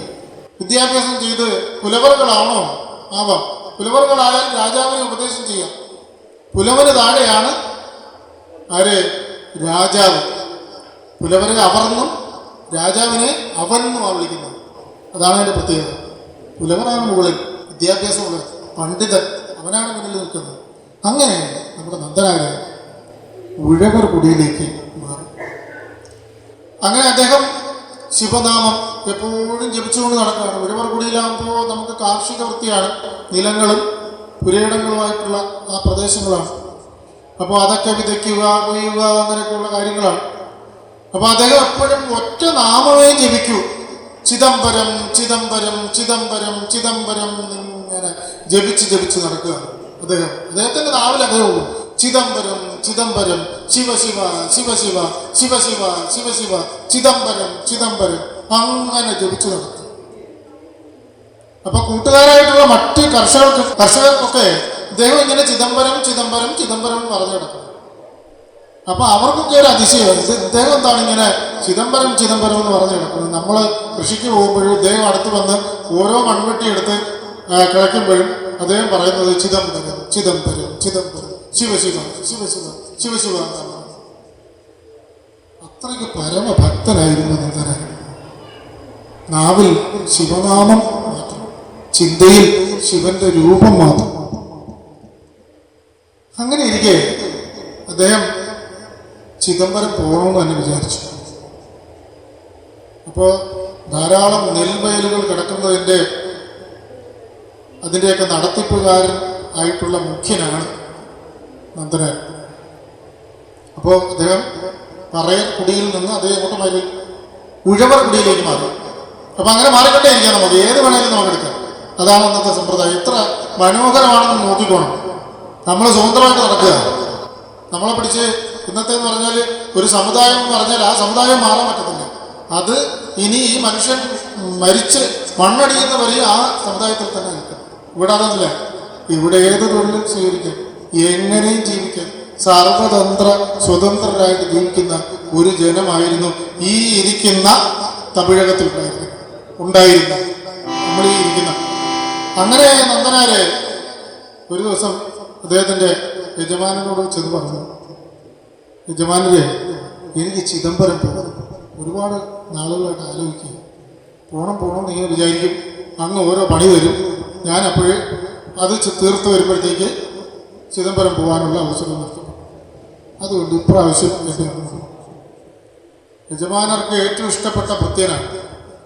അതുകൊണ്ട് യജമാനർ പറഞ്ഞു, എന്താ പിന്നെ പോവാനും പോവാം, പക്ഷേ ഇത്ര കണ്ടമാണ് ഇവിടെ ഇപ്പോൾ തരിശായിട്ട് വരുന്നത്. അതെല്ലാം ഉഴുതുമറിച്ച് അവിടെയെല്ലാം നെല്ല് വിളയിച്ചതിന് ശേഷം എവിടെയാണെന്ന് വെച്ചാൽ പൊയ്ക്കും. ഇപ്പൊ നന്ദനാർക്ക് മനസ്സിലായി ഇത് നടക്കുന്ന കാര്യമല്ല. ഏക്കർ കണക്കിന് കിടക്കുന്ന നിലമാണ്. അത് ഉഴുതു മറിച്ച് അതെല്ലാം കൊയ്ത് വിളയാക്കി കൊയ്ത് മെതിച്ചൊക്കെ പോകുമ്പോഴത്തേക്ക് ഈ മനുഷ്യജന്മം തീരും. അതുകൊണ്ട് അദ്ദേഹം എന്ത് ചെയ്തു? അദ്ദേഹം വളരെ വിഷമിച്ചു. അദ്ദേഹത്തിൻ്റെ കുടിലിൽ വന്ന് വളരെ വിഷമത്തോടുകൂടി കിടന്നു. അപ്പോൾ അങ്ങ് കൈലാസത്തിൽ ശിവഭഗവാൻ ഇതെല്ലാം കണ്ടുകൊണ്ടങ്ങനെ ഇരിക്കുകയാണ്. അദ്ദേഹം തന്റെ പരമഭക്തനായിട്ടുള്ള നന്ദനാര് വളരെ കാലമായിട്ട് ആലോചിക്കുകയാണ്, എന്റെ അടുത്ത് വരണം, എന്നിൽ ലയിക്കണമെന്ന്. ആ പരമഭക്തനായിട്ടുള്ള നന്ദനാരുടെ ആ വിഷമം കണ്ട് സത്യസ്വരൂപിയായിട്ടുള്ള ഭഗവാൻ ശിവശങ്കരന്റെ മനസ്സ് അലിഞ്ഞു. അദ്ദേഹം ഭൂതഗണങ്ങളെ വിളിച്ചു, നന്ദി ഭൃംഗി വാ, നന്ദൻ എന്നെ അന്വേഷിക്കുന്നു, സമയമായിട്ടുണ്ട്, നമുക്ക് ഭൂമിയിലേക്ക് പോവാം. നന്ദിയും ഭൃംഗിയും ഭൂതഗണങ്ങളുമായിട്ട് ഭഗവാൻ അങ്ങനെ ശിവശങ്കരൻ ആ പാടത്ത് വന്നിറങ്ങി. ഭഗവാന്റെ വാഹനമായിട്ടുള്ള നന്ദികേശ്വരൻ കാളയുടെ രൂപത്തിൽ നിലം ഉഴുതു മറിക്കാൻ തുടങ്ങി. അദ്ദേഹത്തിന്റെ ഭൂതഗണങ്ങൾ ആ ഉഴുത് മറിച്ച ആ നിലത്തിൽ കട്ട തല്ലുന്നു, നിരപ്പാക്കുന്നു, വിത്തുകളിടുന്നു. അങ്ങനെ അവിടെ തകൃതിയായ ഒരു സംഭവം ഇങ്ങനെ നടന്നുകൊണ്ടിരിക്കുകയാണ്. ഭഗവാൻ ശിവനും അദ്ദേഹത്തിന്റെ ഭൂതഗണങ്ങളും ചേർന്ന് ആ നെൽവയലാകെ വിതച്ചു. ആ നെൽവയൽ ആ രാത്രി കൊണ്ട് വളർന്ന് മുകളിലേക്ക് വന്നു. ആ നെൽവയൽ ഉള്ള നെല്ലെല്ലാം പഴുത്ത് അതെല്ലാം കുനുകുനെ അങ്ങനെ വന്നുകൊണ്ടേയിരുന്നു. ഭഗവാൻ ശിവശങ്കരൻ ഭൂതഗണങ്ങളുമായി നേരെ കൈലാസത്തിലേക്ക് യാത്രയായി. നേരം വെളുത്തു. ആൾക്കാരൊക്കെ ചെന്ന് നോക്കിയപ്പോൾ ഇന്നലെ തരിശായി കിടന്ന ഭൂമി അതാ വിളഞ്ഞ് പഴുത്ത് കിടക്കുന്നു. ആർക്കും വിശ്വസിക്കാൻ പറ്റില്ല. ചിലരൊക്കെ കണ്ണു തിരുമുന്നു, നോക്കുന്നു, വീണ്ടും കണ്ണു തിരുമുന്നു, നോക്കുന്നു, അടുത്തവനോട് വിശ്വസിക്കുന്നു. ഏയ്, സത്യമാണോടാ? ആ കാണുന്നത് സത്യമാണോ? ആ നെല്ല് വിളഞ്ഞെടുക്കുന്ന സത്യമാണോ? ചോദിക്കുകയാണ് ഓരോരുത്തരും. ഇതെന്താടാ ഈ അത്ഭുതം? ഇന്നലെ ഇവിടെ അങ്ങനെ സംഭവമില്ലായിരുന്നല്ലോ. തരിശായി കിടന്ന ഭൂമിയല്ലേ, ഇതെങ്ങനെ വന്നു? നമുക്ക് വിശ്വസിക്കാമോ? എന്തായാലും നമ്മുടെ നേതാവുണ്ടല്ലോ, നമ്മളെല്ലാം രക്ഷിക്കുന്ന നമ്മുടെ ജന്മി, അദ്ദേഹത്തിനോട് പോയി പറയാം. അവരൊരു കൂട്ടര് അദ്ദേഹത്തിന്റെ വീട്ടിലേക്ക് യാത്രയായി. യജമാനരെ വരൂ, ഓടി വരൂ. നമ്മുടെ വയലുകളെല്ലാം പഴുത്ത് അങ്ങനെ കിടക്കുന്നു. വളരെ സുന്ദരമായി കിടക്കുന്ന നമ്മുടെ വയലുകൾ എങ്ങനെ സംഭവിച്ചു? യജമാനർക്ക് അപ്പോഴും ഒരു സംശയം, യവന്മാർക്ക് എന്തോ സാരമായിട്ടുള്ളത് സംഭവിച്ചിട്ടുണ്ട്. ചിലപ്പോ വല്ല കള്ളനാണം കുടിച്ചപ്പോഴത്തേക്ക് കൂടിപ്പോയി കാണും, അതിന്റെ ആയിരിക്കും. ചുമ്മാ കള്ളം പറയുന്നു. ഇന്നലെ വരെ തരിശായി കിടന്നിടത്ത് ഇന്ന് ഭൂമി എങ്ങനെ വിളവായി കിടന്നു? കള്ളം പറയുകയാണ്. അപ്പൊ പറഞ്ഞു, അല്ല, ഞങ്ങൾ സത്യമാ പറയുന്നത്. അത് ആ നെൽവയലുകളെല്ലാം വിളഞ്ഞു കിടക്കുകയാണ്. ആഹാ, അങ്ങോട്ട് ചെല്ലുമ്പോഴേ ഈ പറയുന്നത് കള്ളമാണെന്നുണ്ടെങ്കിൽ നിന്നെയൊക്കെ ഈ വടി വെച്ച് ഞാൻ വളരെ ഘോരമായിട്ട് ശിക്ഷിക്കും. കുഴപ്പമില്ല, അങ്ങ് വന്നോളൂ, വന്ന് കാണൂ. അങ്ങനെ അവര് ആ നാടുവഴി വിളിച്ചുകൊണ്ട് ആ പാടത്തേക്ക് ചെന്നു. ആദ്യമേ ദൂരത്തുനിന്ന് കണ്ടപ്പോഴേ ആ ജന്മിക്കൊരു സംശയം, ഇനി ഞാനെങ്ങാനും കള്ളടിച്ചിട്ടുണ്ടോ? ഈ കാണുന്നത് ശരിയാണോ? എൻ്റെ കണ്ണിനെ ആരെങ്കിലും മൂടി വയ്ക്കുകയാണോ? ഹേയ്, അങ്ങനെ ഉണ്ടാവാൻ സാധ്യതയില്ല. ഒന്നുകൂടെ നോക്കി. അപ്പോ ശരിയാണല്ലോ, ശരിയാ. നിലമെല്ലാം പഴുത്ത് കിടക്കുക. ഇന്നലെ വരെ അവിടെ ഒന്നുമില്ലായിരുന്നു. ആ നിലമാണ് പഴുത്ത് കിടക്കുന്നത്. വീണ്ടും അദ്ദേഹം അടുത്ത് നിന്ന് നോക്കി, തൊട്ട് നോക്കി. ഇങ്ങനെ നെല്ലാണോ? ഇത് വിളഞ്ഞു കിടക്കുകയാണോ? വീണ്ടും വീണ്ടും അദ്ദേഹം പരിശോധിച്ചു. ശരിയാ, നെല്ല് വിളഞ്ഞ് പഴുത്ത് കിടക്കുക. അപ്പോ കുറെ പേര് പോയി, നന്ദനാരെ നന്ദനാരെ, നീ അറിഞ്ഞോ? നിന്റെ ആ വയലുകളെല്ലാം വിളഞ്ഞു കിടക്കുന്നു. നന്ദനാർക്ക് സംശയം, യുവമാരിന്നലെ കള്ളു കുടിച്ചതിന്റെ ആ ഒരു ലഹരി ഇതുവരെ വിട്ടിട്ടില്ല. ചുമ്മാ കള്ളം പറയുമായിരിക്കും, വെറുതെ എന്നെ ഒന്ന് കളിയാക്കാൻ പറയുമായിരിക്കും. നന്ദനാര് പതുക്കെ കണ്ണൊക്കെ തിരുമി നേരെ ആ കൃഷിഭൂമിയിലേക്ക് പോയി. അപ്പോഴ് ആ ജന്മിയുടെ അവിടെ നിന്ന് ഈ അതിശയം കണ്ടിങ്ങനെ നിൽക്കുകയാണ്. നന്ദനാരെയും കൂട്ടി ഒരു കൂട്ടം ആൾക്കാരിങ്ങനെ വരികയാണ്. നന്ദനാർ വന്ന് നോക്കിയപ്പോൾ ശരിയാണല്ലോ, ഇതെങ്ങനെ സംഭവിച്ചു? ഇന്നലെ വരെ തരിശായി കിടക്കുന്ന ഭൂമി ഇതാ വിളഞ്ഞ് നല്ല നെല്ല് വിളഞ്ഞ് പഴുത്ത് കിടക്കുന്നു. എന്താ കാഴ്ച! ഭഗവാനെ ശിവശങ്കര, എന്താണെന്ന് ഈ അടിയൻ അറിയത്തില്ല. ഇതൊന്നും എനിക്കിതൊന്നും അറിയത്തില്ല. ഇതെന്താ, ശരിയാണോ ഞാൻ ഈ കാണുന്നത്? ഞാനൊരു പിത്തനായി മാറിയോ? പിത്തൻ എന്ന് പറഞ്ഞാൽ ഭഗവാന്റെ വേറൊരു പേരാ പിത്തൻ. അദ്ദേഹത്തിന് ഏറ്റവും ഇഷ്ടപ്പെട്ട സുന്ദര നായനാർ വിളിച്ചതാണ് പിത്താന്ന്. ദേഷ്യം വന്നപ്പോൾ വിളിച്ചതാണ്. അപ്പോ ശിവഭഗവാൻ പറഞ്ഞു, സുന്ദര, നീ എന്തായാലും അങ്ങനെ വിളിച്ചല്ലോ. പിത്തൻ എന്ന് വെച്ച് കഴിഞ്ഞാൽ സ്വല്പം കെറുക്കുള്ളവനാ. ഞാൻ സ്വതവേ ഒരു ചെറുക്കനാ. അത് ശരിയല്ലേ? നമ്മളെല്ലാവരും ഒരുവിധം ചിന്തിച്ചാൽ ഓരോ തരത്തിലുള്ള കിറുക്കുള്ളവരാണ്. അപ്പൊ ഇവിടെ നന്ദനാർക്ക് ഒരു സംശയം, പൈത്യം പിടിച്ചാച്ചാ ഒരു സംശയം. മറ്റുള്ളവരൊക്കെ ചോദിച്ചടേ, ഈ കാണുന്നത് ശരിയാണോ? വീണ്ടും നന്ദനാരും കണ്ണു തിരിഞ്ഞ് നോക്കി. ശരിയാണ്, വയലെല്ലാം വിളക്കെടുക്കും. അപ്പോഴത്തേക്ക് ജന്മി അടുത്തേക്ക് വന്നു. അദ്ദേഹം തലതാഴ്ത്തി ഇങ്ങനെ നിന്നു. നന്ദനാരോട് പറഞ്ഞു, നന്ദനാരെ, ഒരുപാട് നിന്നെ കഷ്ടപ്പെടുത്തിയിട്ടുണ്ട്. നിന്റെ ഭക്തി ഞാൻ മനസ്സിലാക്കിയില്ല. നീയാണ് ഭഗവാനെ അറിഞ്ഞത്. നിനക്കല്ലാതെ മറ്റാർക്കും ഭഗവാനെ അറിയാൻ സാധിക്കില്ല. ഞാൻ ഇത്രയും വലിയൊരു മനുഷ്യനായിട്ട്, വേദശാസ്ത്ര പണ്ഡിതനായ ഒരു വ്യക്തിയായിട്ട് ഞാൻ ദിവസവും ശിവശങ്കരന്റെ പൂജ കഴിക്കുന്ന ആളാണ്. എന്നിട്ട് അദ്ദേഹം എൻ്റെ മുന്നിൽ പ്രത്യക്ഷപ്പെട്ടില്ല. പരമസാധുവായ നിന്റെ മുന്നിലാണ് പ്രത്യക്ഷപ്പെട്ടത്. നിനക്ക് വേണ്ടിയാണ് അദ്ദേഹം ഈ നിലം എഴുതിട്ടിരിക്കുന്നത്. അദ്ദേഹം സാഷ്ടാംഗം പ്രണമിച്ചു. നന്ദനാരോട് പറഞ്ഞു, ക്ഷമിക്കൂ ക്ഷമിക്കൂ നന്ദനാരെ, അങ്ങയ്ക്ക് എവിടെയാണ് പോകേണ്ടത്?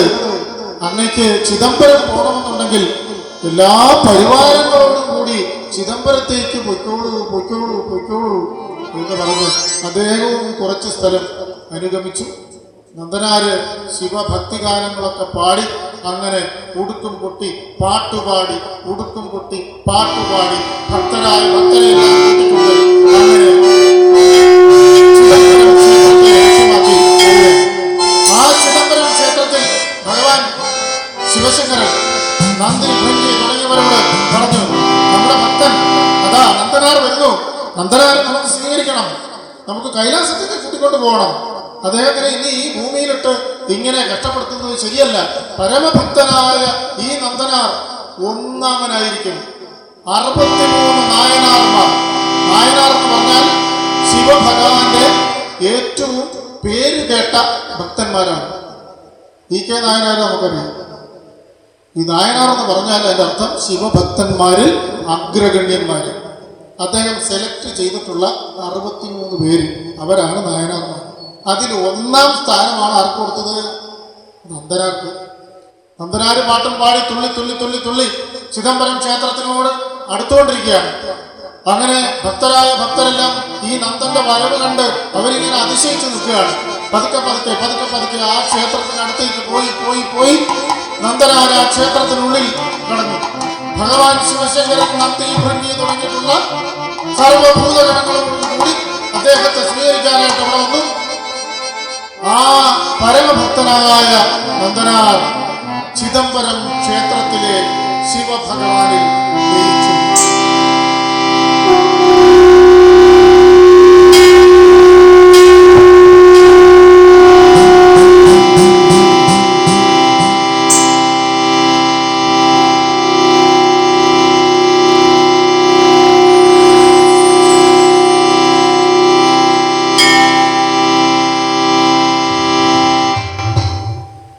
അങ്ങനെ ആ കാര്യം, ആ ഭക്തി നിർഭരമായ കഥ എല്ലാവർക്കും ഒരു പാഠമാണ്. അതായത് ധനികനെന്നോ പാവപ്പെട്ടവനെന്നോ ഒന്നും ഈശ്വരനില്ല. നമ്മളെല്ലാവരും ഒരേ കുലമാണ്, ഒരേ കുലത്തിൽ ജനിച്ച, മനുഷ്യകുലത്തിൽ ജനിച്ച ആൾക്കാരാണ് നമ്മളെല്ലാവരും. നമ്മളിലെല്ലാവരും ഒരു കിണ്ണത്തിൽ ഒരു ജലം നിറച്ചു കഴിഞ്ഞാൽ എല്ലാ കിണ്ണങ്ങളിലും ആ ജലം ഒരേ സ്വഭാവത്തിലായിരിക്കും നിൽക്കുന്നത്. അതുപോലെ ഈശ്വരൻ്റെ ചൈതന്യം നമ്മളിലെല്ലാം ഒരുപോലെ കുടികൊള്ളുന്നുണ്ട്. അപ്പം നമ്മൾ പരസ്പരം എപ്പോഴും എന്ത് വേണം? നല്ല ബഹുമാനം വേണം. അടുത്ത് നിൽക്കുന്നവൻ ഭഗവാന്റെ സ്വരൂപമാണ് എന്നുള്ള അറിവോടുകൂടി ആയിരിക്കണം നമ്മൾ മറ്റൊരാളെ സമീപിക്കേണ്ടത്. അങ്ങനെ ആയാൽ നമ്മളെല്ലാവരും ഈശ്വരന്മാരായി തീരും. ഈ ഇരിക്കുന്നത് നമ്മളെല്ലാം ഈശ്വരന്മാരാണ്, ഓരോ പേരുകളിലിരിക്കുന്നുണ്ട്. എന്തിനേറെ പറയുന്നു? സ്ഥാവര ജംഗമങ്ങളായിട്ടുള്ള എല്ലാറ്റിലും കുടികൊള്ളുന്ന ചൈതന്യമാണ് ഈശ്വരൻ. സ്ഥാവരമെന്നോ ജംഗമെന്നോ ഒന്നുമില്ല, എല്ലാറ്റിലും ആ ചൈതന്യം കുടികൊള്ളുന്നുണ്ട്. അതുകൊണ്ട് നമുക്ക് വേണ്ടത് എന്താണ്? പരസ്പര ബഹുമാനമാണ്. പരസ്പരം ബഹുമാനിക്കണം.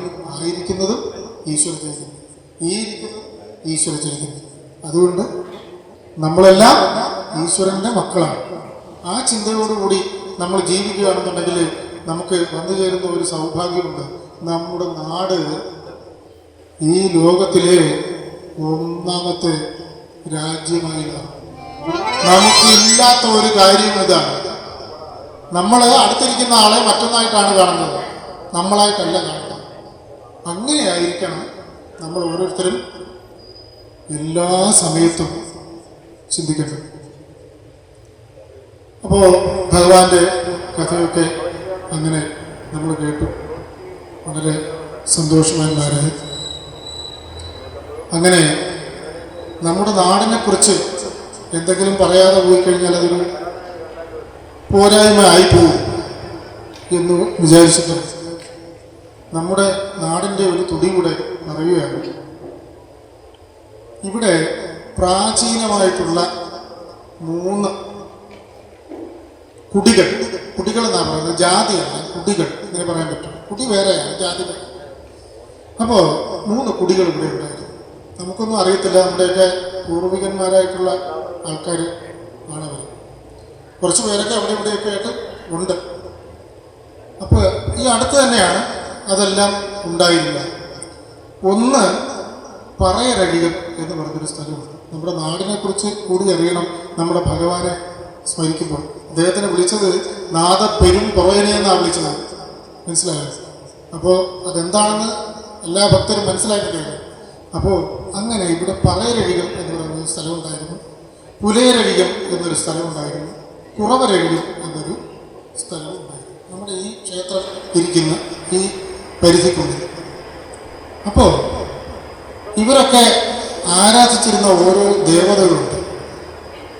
ഉദാഹരണത്തിന് മൂർത്തി എന്ന് പറയുന്ന ഭഗവാന്റെ ശിവന്റെ ഒരു രൂപത്തെയാണ് ഈ പറയുന്ന പറയർ ആരാധിച്ചിരുന്നത്. അപ്പോൾ ഇവിടെ പറയരഴിയൻ എന്ന് പറയുന്ന സ്ഥലത്ത് ഒരു വലിയ കാവും, അവിടെ വലിയൊരു ശംഖും, അവിടെ വലിയ പ്രത്യേക തരത്തിലുള്ള ജാറകളും ഒക്കെ ഉണ്ടായിരുന്നതായിട്ട് പഴമക്കാർ പറഞ്ഞ് കേട്ടിട്ടുണ്ട്. എൻ്റെ അച്ഛൻ പറഞ്ഞിട്ടുണ്ട്. അതുപോലെ അച്ഛൻ്റെ ഒരു സുഹൃത്തായിരുന്നു ഇവിടെ അടുത്ത് കുട്ടപ്പൻ ഉണ്ണിത്താൻ എന്ന് പറഞ്ഞ ഒരാളുണ്ടായിരുന്നു.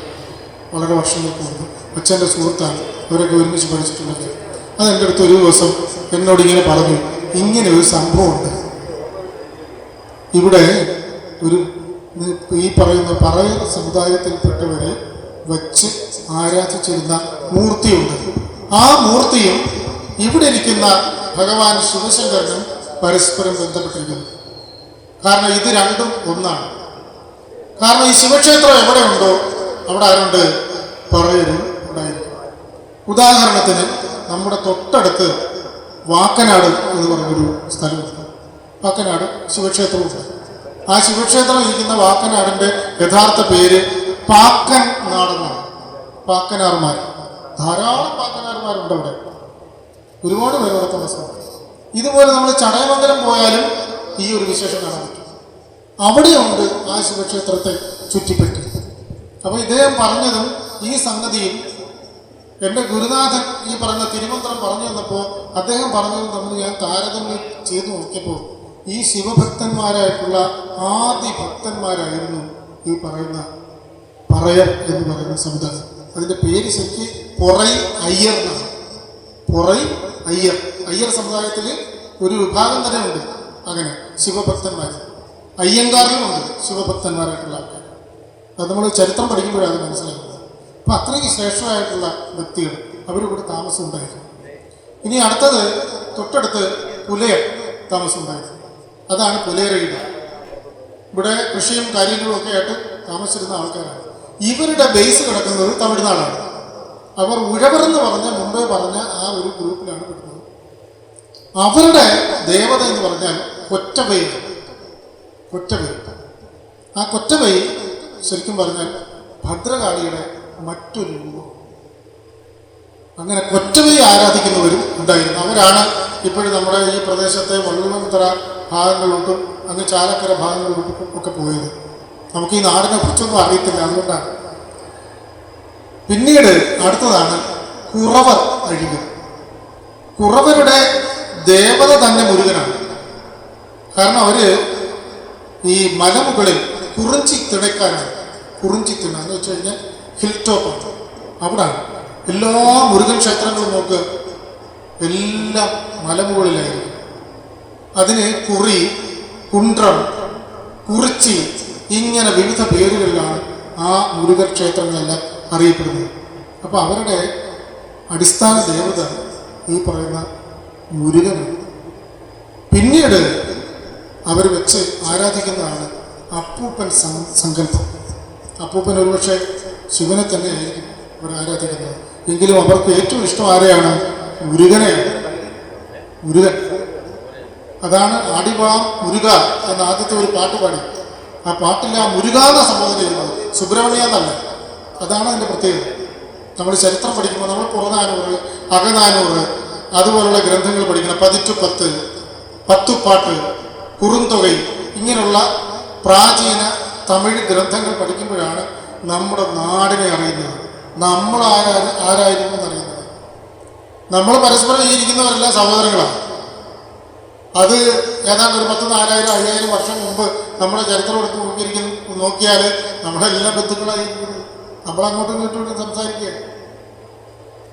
മനസ്സിലായില്ലേ? ഇത് വടക്കിൽ നിന്നും ബ്രാഹ്മണർ ഇവിടെ വന്നതിന് ശേഷമാണ് ഇവിടെ ജാതി എന്ന് പറയുന്ന സിസ്റ്റം. ജാതി സമുദായത്തെ അടിസ്ഥാനമാക്കിയാണ്. കുടിയാണെങ്കിൽ അങ്ങനെയല്ല. ഇതാണ് രണ്ട് സിസ്റ്റവും തമ്മിലുള്ള വ്യത്യാസം. ജാതിയും കുടിയും തമ്മിലുള്ള വ്യത്യാസം. അങ്ങനെ കുറവർ എഴുത്തുകാർ ഇതുപോലെ അപ്പൂപ്പൻ സങ്കല്പത്തിൽ ഇവിടെ ആരാധിച്ചിരുന്നു. ഇന്നും ഈ പറയുന്ന പറയരഴികൾ, പുലയരഴികൾ, കുറവരഴികൾ എന്ന് പറയുന്ന 3 അഴികങ്ങളും ഇവിടെ ഉണ്ട്. അപ്പോൾ സത്യസന്ധമായ ഒരു കാര്യമാണ് ഇവിടെ അവതരിപ്പിച്ചത്. അപ്പോൾ അവർക്കെല്ലാം ആരുമായിട്ട് ബന്ധമുണ്ട്? ഈ ഇരിക്കുന്ന ശിവപെരുമാനുമായിട്ട്. ബന്ധമുണ്ട്. അപ്പൊ നമ്മൾ ഇവിടെ ഒരു പ്രത്യേക ചടങ്ങുകളൊക്കെ നടക്കുമ്പോൾ ഇവിടുത്തെ പൂർവ്വപിതാക്കന്മാരായിട്ടുള്ള ഇവരെ വിളിച്ച് എന്തെങ്കിലും ഒരു ദക്ഷിണ കൊടുക്കേണ്ടത് അത്യാവശ്യമാണ്. കുറച്ച് ഭക്ഷണം, വലിയ ചെലവുള്ള കാര്യമല്ല. ഒരു വസ്ത്രം കൊടുക്കുക, ഒരു ദക്ഷിണ കൊടുക്കുക, 1 രൂപ തൊട്ടായിക്കോട്ടെ, ഒരു ദക്ഷിണ കൊടുക്കുക. കാരണം അവർ ഇവിടുത്തെ പൂർവ്വ പിതാക്കളാണ്. ഇവിടെ എന്നോട് പലരും പറഞ്ഞൊരു കാര്യമാണ്, ഇവിടെ പലപ്പോഴും യജ്ഞങ്ങളും യാഗങ്ങളും ഒക്കെ കഴിയുന്ന സമയത്ത് നമ്മുടെ ഈ പ്രദേശത്ത് എന്തെങ്കിലുമൊക്കെ ഒരു അലോരസമുണ്ട്. അത് നിങ്ങൾ തന്നെ ശ്രദ്ധിച്ച് നോക്കിയാൽ ആ അലോരസം എങ്ങനെ ഉണ്ടാകുന്നു എന്നുള്ളത് എൻ്റെ ഗുരുനാഥൻ പറഞ്ഞു തന്നതിൽ നിന്ന് എനിക്ക് മനസ്സിലായത് ഈ പറയുന്ന പൂർവ്വ പിതാക്കളെ ഒഴിച്ചു നിർത്തിക്കൊണ്ടാണ് ഇവിടെ കർമ്മങ്ങളും കാര്യങ്ങളൊക്കെ നടക്കുന്നത്. അവർ ഒഴിഞ്ഞു നിൽക്കുമ്പോൾ അവർ വന്ന് നോക്കി നിൽക്കും. എന്നെ വിളിക്കുന്നുണ്ടോ? ഇല്ല. എന്നെ വിളിക്കുന്നില്ലല്ലോ, ഞാൻ പോകും. അങ്ങനെ അവർ പോകും. അതാണ് ഈ പറയുന്ന യജ്ഞവും യാഗവും ഒക്കെ അവസാനിക്കുമ്പോൾ ഇവിടെ ദുർനിമിത്തങ്ങൾ കാണുന്നത്. വളരെ ശ്രദ്ധിക്കേണ്ട കാര്യമാണ്. ഇവിടെ ഒന്ന് ചുമ്മാ ഒരു 4 വർഷത്തെ ഒന്ന് എടുത്തു നോക്കിയാൽ മതി, അറിയാൻ പറ്റൂ ശരിയാണ്. അപ്പൊ അത് അദ്ദേഹം പറഞ്ഞത് എൻ്റെ മനസ്സിൽ കുറച്ച് ദിവസമായിട്ട് ആരോടെങ്കിലും പറയണമെന്നിങ്ങനെ തോന്നി. അപ്പൊ ഈ വിശേഷപ്പെട്ട സദസ്സിൽ ശരിക്കും പറഞ്ഞാൽ ഇങ്ങനെ ഇരുന്ന് പറയാൻ എനിക്ക് ശരിക്കും പറഞ്ഞാൽ ആയിരിക്കുന്ന ശിവപെരുമാനായിരിക്കും എന്നോട് പറഞ്ഞത്, നീ അവിടെ പോയിരുന്ന ഇതൊന്ന് പറഞ്ഞേക്കും, ആരെങ്കിലും 2 പേര് കേൾക്കട്ടെ. ആ 2 പേരെ ഒരു 10 പേര് കേട്ട് കഴിഞ്ഞാൽ ഒരാൾക്ക് തോന്നും അത് ശരിയാണ്, അയാൾ വേണമെങ്കിൽ ചെയ്യട്ടെ. മനസ്സിലായി? അപ്പോൾ എനിക്ക് നിർബന്ധിക്കേണ്ട കാര്യമൊന്നുമില്ല, എനിക്കിതിലൊരു കാര്യമില്ല. പക്ഷെ എൻ്റെ മനസ്സിലിങ്ങനെ തോന്നിച്ചു, ഇങ്ങനെ ഒരു ചരിത്രം ഈ ഭൂമിക്കുണ്ട്. ഇവിടെ അടുത്തടുത്തുള്ള കാവുകളുമായിട്ട് ബന്ധപ്പെട്ടും ഈ ചരിത്രത്തിന് ബന്ധമുണ്ട്. അപ്പൊ ഈ മനുഷ്യരെ ആ സമയത്ത് എന്തെങ്കിലും കൊടുത്താൽ മതി. എന്താ പറഞ്ഞത് പോലെ ഒരു വസ്ത്രം കൊടുക്കുക, അല്പം അന്നം കൊടുക്കുക, എന്തെങ്കിലും ഒരു ദക്ഷിണ കൊടുക്കുക. അതാവുമ്പോൾ ഈ യാഗവും യജ്ഞവും ഒക്കെ എന്ത് ചെയ്യും? സമ്പൂർണമായി തീരും. അപ്പൊ അത് ഞാൻ പറഞ്ഞു. ഇനി എല്ലാം ചെയ്യുന്നത് എഴുതിക്കാരാണ്, ശ്രോതാക്കൾ, കേട്ടവർ. അവർക്ക് വേണമെങ്കിൽ ചെയ്യാം, വേണ്ടെങ്കിൽ ചെയ്യണ്ട. എൻ്റെ മനസ്സിൽ ഇത് തോന്നിച്ചു, ഞാനിത് നിങ്ങളോട് തുറന്നു പറഞ്ഞു. അത്രമാത്രം കണക്കാക്കിയാൽ മതി. ബാക്കിയെല്ലാം വരുന്നവർ. അപ്പൊ നമുക്ക് ഭഗവാൻ ശിവശങ്കരൻ്റെ ഒരു ഗാനത്തോടുകൂടി നമുക്ക് ഈ ഒരു കുഞ്ഞു പ്രഭാഷണവും നമ്മുടെ ചരിത്രങ്ങളൊക്കെ അന്യോന്യം ഇങ്ങനെയൊക്കെ പറഞ്ഞു. നമ്മളൊക്കെ ഇപ്പോൾ കൂട്ടുകാരായി ഇങ്ങനെ ഇരുന്ന് കുറച്ച് കാര്യങ്ങളൊക്കെ പറഞ്ഞു. വളരെ സന്തോഷമായി. അപ്പോൾ ഒരു വിജ്ഞാനം, ഒരു അറിവ് എൻ്റെ കയ്യിൽ ഇരുന്നത് പകർന്നു വന്നു. ആ പകർന്നു വന്ന അറിവ് എടുക്കാവുന്നതാണെങ്കിൽ എടുക്കാം, തള്ളാവുന്നതാണെങ്കിൽ തള്ളിക്കളഞ്ഞേക്കണം, ഒരു അംശം വേണ്ട. അപ്പോൾ നമുക്ക് ഭഗവാൻ ശിവശങ്കരനെ സ്തുതിച്ചുകൊണ്ടുള്ള ഒരു ഗാനം ആലപിച്ചുകൊണ്ട് ഈ ഉച്ച പ്രഭാഷണവും സംഗീത അർച്ചനയും ഇവിടെ അവസാനിപ്പിക്കാം. അപ്പോൾ ഭഗവാനോട് നമ്മളെല്ലാ കാര്യവും പറഞ്ഞു. ഭഗവാൻ ഇഷ്ടമായിട്ടുള്ള കുറേ കാര്യങ്ങൾ പറഞ്ഞു. ഭഗവാൻ പറയണമെന്ന് വിചാരിച്ച കുറേ കാര്യങ്ങളും ഇവിടെ അവതരിപ്പിച്ചു. അപ്പോൾ എല്ലാവർക്കും നന്മ വരണം എന്ന് കരുതിയിട്ടാണ് എല്ലാവരും ഇതൊക്കെ പറയുന്നത്. അപ്പോൾ നമുക്ക് ഒരിക്കൽ കൂടി നന്ദി പറയുക എന്നുള്ള കാര്യമാണ്. ഈ ക്ഷേത്രം, ആ ക്ഷേത്രത്തിൻ്റെ കമ്മിറ്റി അംഗങ്ങൾ അവരൊക്കെ വളരെ വിശാല ഹൃദയരാണ്. അവരൊക്കെ വിചാരിച്ചുകൊണ്ടാണ് എൻ്റെ മനസ്സിൽ ഞാൻ അറിഞ്ഞ ഈ പ്രദേശത്തോടുകൂടി ഇങ്ങനെ അങ്ങോട്ടും ഇങ്ങോട്ടും എൻ്റെ കുഞ്ഞുനാൾ മുതൽ നടന്നിട്ടുള്ള ഈ പ്രദേശത്തിൻ്റെ ഒരു കാര്യം അവതരിപ്പിക്കാൻ പറ്റിയത്. അപ്പോൾ ഈ ക്ഷേത്രത്തിൻ്റെ ഭാരവാഹികൾ, അവരുടെ നല്ല മനസ്സ്, അവരോട് എല്ലാ വിധത്തിലുമുള്ള നന്ദി അറിയിക്കുകയാണ്. ഇതുപോലെ വിശേഷപ്പെട്ട ഭഗവാന്റെ ലീലകളാണ് നമ്മളിവിടെ പറഞ്ഞത്. ആ ലീലകളെല്ലാം ശ്രവിക്കുകയും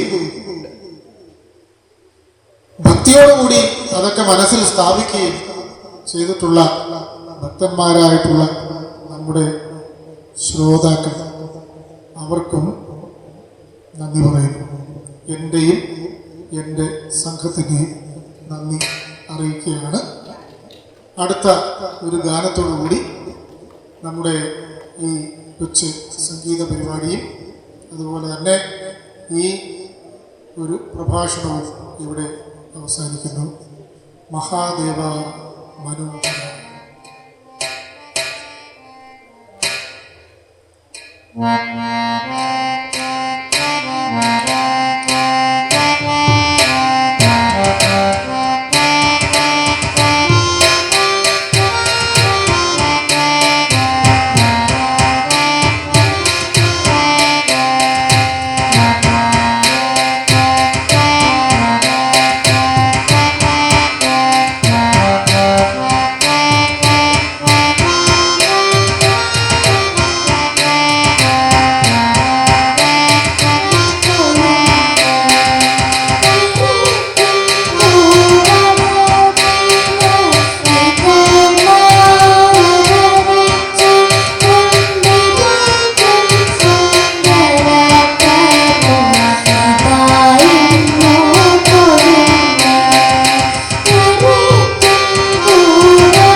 ദേശമമർന്നുകൊണ്ട് ഭക്തരെ പോറ്റും ദയാപര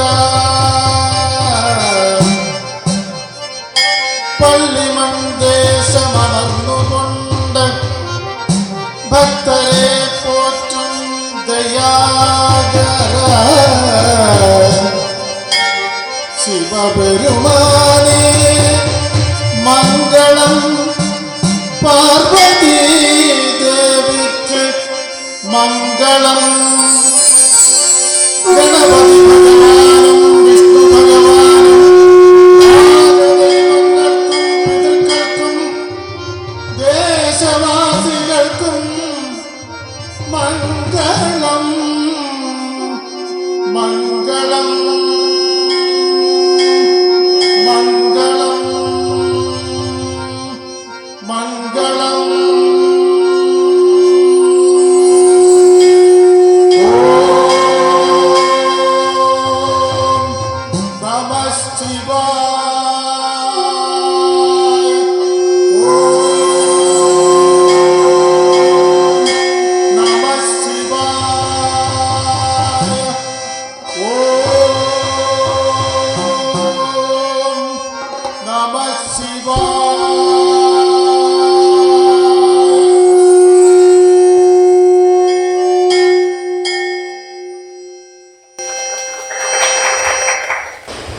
നമഃശിവായ. പള്ളിമൺ ശ്രീ മഹാദേവ ക്ഷേത്രത്തിൽ തിരുവുത്സവത്തോട് അനുബന്ധിച്ച് വളരെ നല്ല രീതിയിൽ ആധ്യാത്മിക പ്രഭാഷണവും സംഗീതാർച്ചനയും നടത്തിയ ശ്രീമാൻ ബെൻസിലർ പള്ളിമൺ റിട്ടയർഡ് അധ്യാപകൻ, അദ്ദേഹത്തിനും സഹപ്രവർത്തകർക്കും ഉത്സവ കമ്മിറ്റിയുടെ പേരിലും വിശിഷ്യ അതിൽ പങ്കെടുത്ത കുട്ടികൾക്കും കലാസ്നേഹികളായ നാട്ടുകാരുടെ പേരിലും ഉത്സവ കമ്മിറ്റിയുടെ പേരിലും ഹാർദവമായ നന്ദി രേഖപ്പെടുത്തുന്നതോടൊപ്പം ശ്രീമാൻ ബെൻസിദർ അവരുടെ പൊന്നാട അണിയിക്കുന്ന ചടങ്ങിലേക്ക് കടക്കുകയാണ്. അദ്ദേഹത്തിനും സഹപ്രവർത്തകർക്കും പൊന്നാട അണിയിക്കുന്നതിന് വേണ്ടി ഉത്സവ കമ്മിറ്റി കൺവീനർ ശ്രീമാൻ വിനീതിനെ വേദിയിലേക്ക് ക്ഷണിക്കുന്നു. അടുത്തതായി രാഗി വിശ്വനാഥിനെ പൊന്നാട അണിയിക്കുന്നു.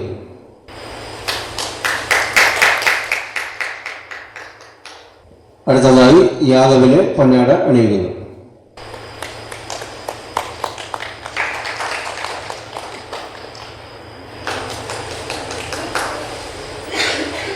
അടുത്തതായി ഉണ്ണി മൈനാടിനെ പൊന്നാട അണിയിക്കുന്നു. ശ്രീ മഹാദേവ ക്ഷേത്രത്തിലെ